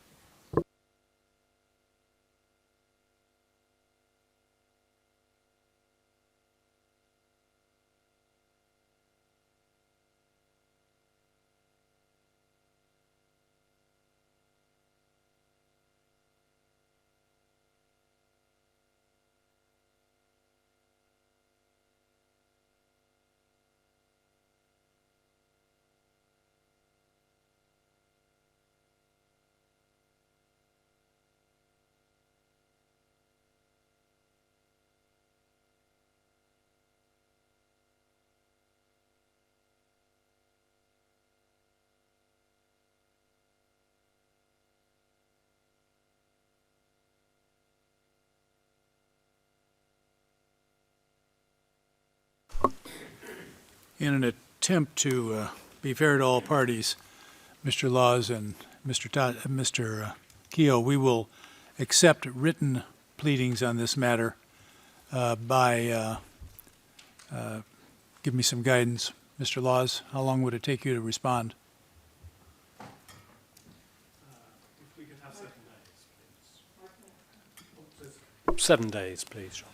7 days and then 5 to respond to that? Okay, Yes, we'll that's do fine. that. We'll hold in abeyance any other decision on these pleadings at this point, and we'll make a determination as soon as possible. Definitely before trial starts. One more issue before we leave. We have to go and we will have some oral orders that we'll present in a few minutes. We believe it might be helpful to the effort to start the evidentiary part of this trial on April 3rd if we held a shortened status conference on or about March 20th, 2 weeks prior to the start of the evidence. This would be the last opportunity to tie up some loose ends, if there are any, and for you to bring to our attention any important issue that is unresolved. In addition, we would be able to update you on all matters that we feel you should know prior to the start and comment on if needed. We are aware that travel times for some of you are challenging, so we would have no objection to any of you as necessary appearing via Zoom. And in order to accommodate the time differential, we could start the conference at 1 o'clock in the afternoon and finish by 4 at the latest. I just seek your comments on that. if you think that's something worthwhile or not. Mr. Prosecutor. We're happy to do that, and we're available on the date. Okay. Mr. Keel? Yes, Your Honor, I think it's very worthwhile, and I'm happy to appear as well. Okay. Mr. Emerson? Likewise. All right. Same, Your Honor. Mr. Ellis? Your Honor, yes, we think it's a good idea. It may be that the time difference factor makes a later start more problematic than an earlier start. Oh, does it? But I'll be corrected on that, I think, if I'm wrong. Well, what would be the best time for you? Ms. Alexandra? I'm happy to do it at any time convenient to the court. Do you know Mr. Ellis? I'm not hearing her. Your Honor, Miss Alexandra I should put said my she's buds happy in to my do it ears. at I any can time. hear Say it again, Ms. Alexandra. I'm happy to do it at any time convenient to the court, Your Honors. Okay. Anything to add to that, Mr. Ellis, at all? We'll stick with the plan then, as we've had it for 1 o'clock.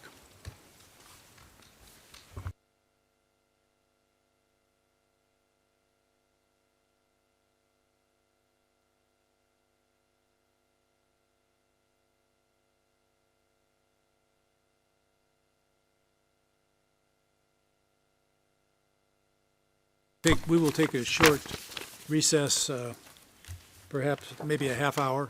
We'll be back at that point. Thank you for your attendance. All rise.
All rise.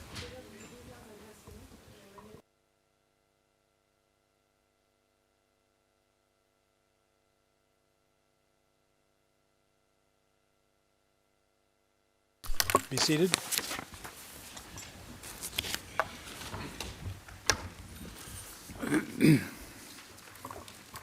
Judge Metro has a short matter to take up.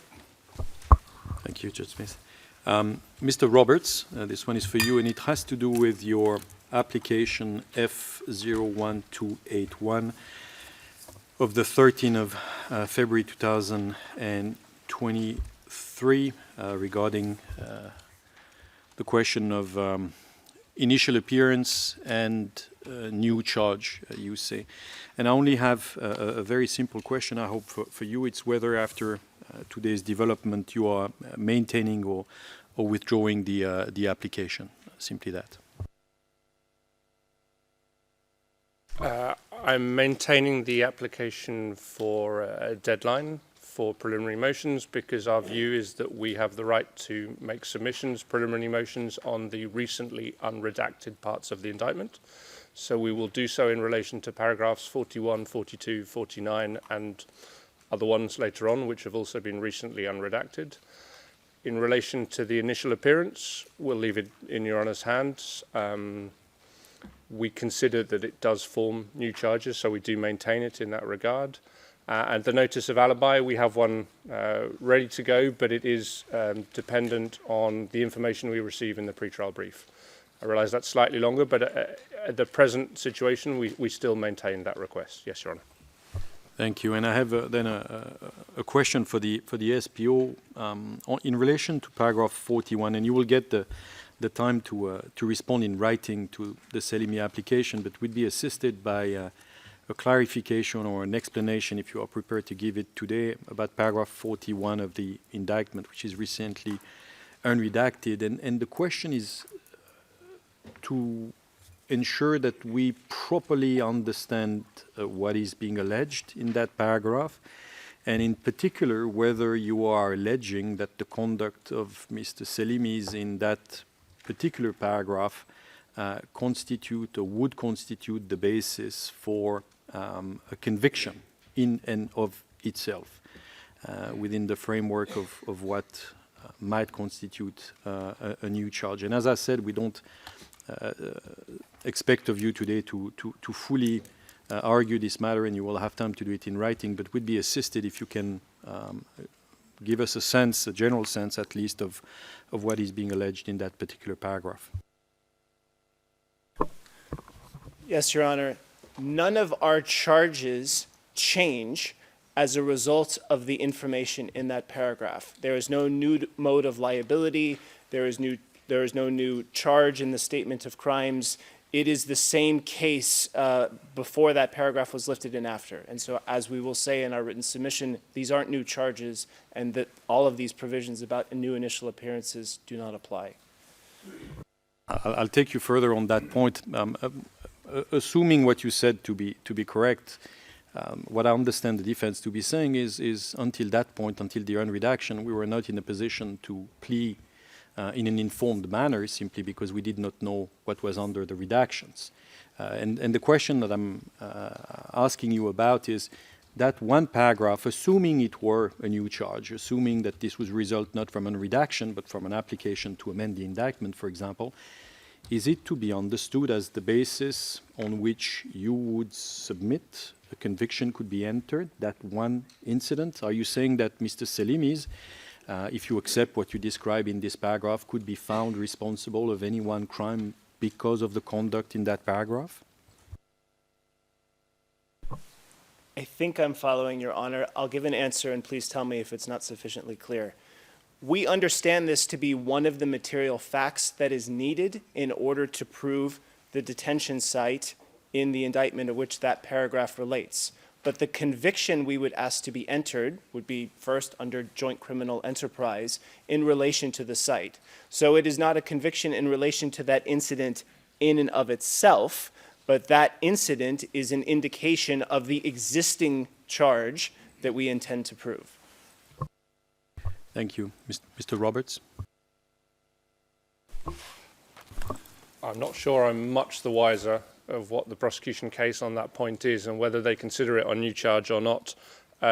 From my perspective, in order to provide as focused submissions for the Chamber as possible on the form of that charge, and also any potential jurisdictional challenge in relation to the new paragraphs as well, I would prefer that the prosecution to set out that position clearly, if possible, before we file on that. So we had, in the application that you referred to earlier, suggested we would file on Monday, namely 21 days from the unredaction of the indictment on the 27th of January, but we would appreciate a small extension to respond or to take into account what the prosecution would be submitting on that. If they're not intending further submissions, then we'll rely on what Mr. Halling has said. But given the slight complexity in relation to this issue, we would appreciate perhaps until next Friday to file those preliminary motions, if that's acceptable for the panel.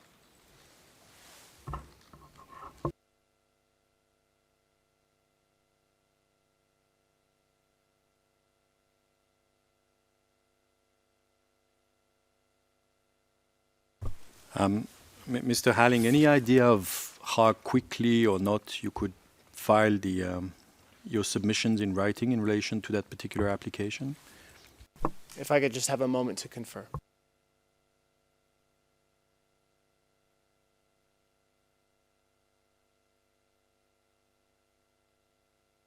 By next Monday, Your Honor. Would that work for you, Mr. Roberts? If they file on Monday, we will file our preliminary motions by next Friday, if that's acceptable for the panel. Thank you. Thank you, Mr. Roberts. We will now turn to the panel's oral orders. First oral order, opening of the case and postponement requests. Pursuant to Rules 9(5)A and 118 sub 3 of the rules, the panel finds that in light of the parties' submissions, there is good cause for variation of the time limit prescribed by Rule 118 sub 3 of the rules, given the amount of material that was recently disclosed to the defense. The panel hereby determines that the opening of the case shall take place on 3 April 2023 at 9:00 a.m., with opening statements to be held on 3, 4, and 5 April 2023. The starting time on those days also will be 9:00 a.m. and throughout the trial unless we make a specific change. The hearing of the evidence will begin on 11 April 2023. The panel notes that the defense has withdrawn any remaining requests contained in filings F01258 and F01271 and therefore finds that these requests are moot. The panel reminds the parties and participants that confidential information has been disclosed to date, shall remain confidential. Second oral order, agreement between the parties on matters of fact and law. Pursuant to Rule 118, subparagraph 4 of the rules, I, in my capacity of presiding judge of this panel, hereby take note of the current state of agreement between the parties on matters of fact and law as discussed in today's hearing. Third oral order, SPO further amended Rule 102 sub 3 notice. Pursuant to Rule 102 sub 3 of the rules, the panel hereby orders the SPO to file its further amended Rule 102.3 notice by Friday, 17 February 2023, excuse me, at 4:00 p.m. The fourth oral order, target date for the closing of the SPO's case. Pursuant to Rules 118 sub 5 and 129 of the rules, the panel sets the target date for the closing of the specialist prosecutor's case to be April 1, 2025.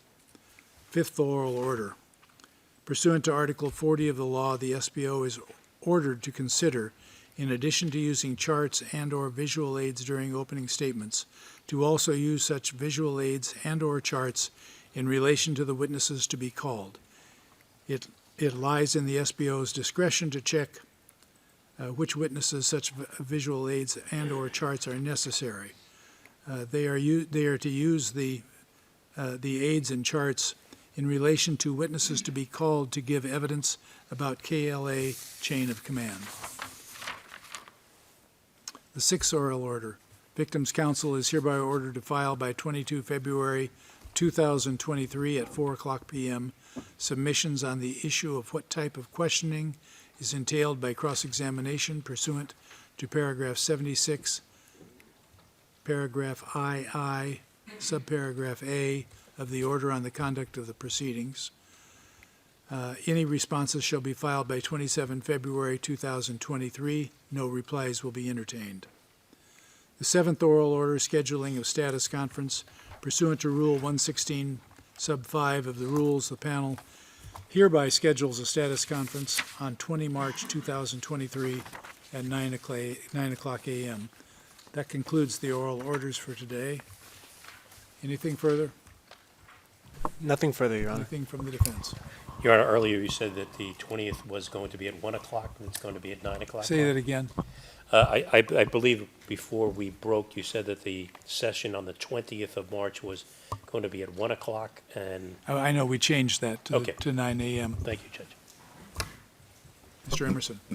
Without raising any substantive submissions, may I just put two matters on the record for the next status Yes, conference? of course. The first is the date for the prosecution to notify the sequential next group of witnesses once the first 12 witnesses have been called and dealt with, so that we can be stacking up the preparation in advance. And secondly, I've raised a number of times before the pre-trial judge, but the issue never came to be resolved. The number of the witnesses who are being called by the SPO, particularly in relation to KLA chain of command type issues, have their interviews with the SPO were conducted as suspects. And I simply mention this at this stage because if they are called to give evidence with their suspect interviews tendered as material in the case, then since they remain suspects, because the prosecution hasn't indicated that they are no longer suspects, your Honours will need to consider, or we would invite you to consider, what the consequences of that are for the position of the witness, not because we represent the witness's interests, but obviously the witness has a right not to say anything that may incriminate themselves, and in some cases may want to avail themselves of their right to be legally represented. That matters for us because a witness going into the witness box who may incriminate themselves or may be led into incriminating themselves is labouring under a potential motive that can affect their candour and frankness. And so that is something that I'm not asking to argue it now, but I've raised it before. Nothing has finally been decided in relation to it, but if there is going to be a series of witnesses coming who remain on their prosecution's suspect list, have been told they are potentially liable to prosecution, and that has never been lifted in their minds before they testify, clearly that those requirements are necessary. We understand your point. We'll take it under consideration, and we'll discuss it in the intervening time period. Anybody else? Comment? Your Honour, thank you. Thank you. Mr. Ellis? No, Your Honour, thank you. All right. Thank you all for being here. Oh, I'm sorry, Mr. Laws. I was just going to ask, if I may, Your Honour, the resolution of the disclosure of the dual status witnesses and their application forms. As to that, is there going to be a written decision? Order? Thank you very much. Thank you. We'll file that so you know what it is in detail. So thank you very much, and thank you to the translators and court personnel and security, and to all of you for your candor today. And we'll see you on the 20th. Yeah, thank you. All rise.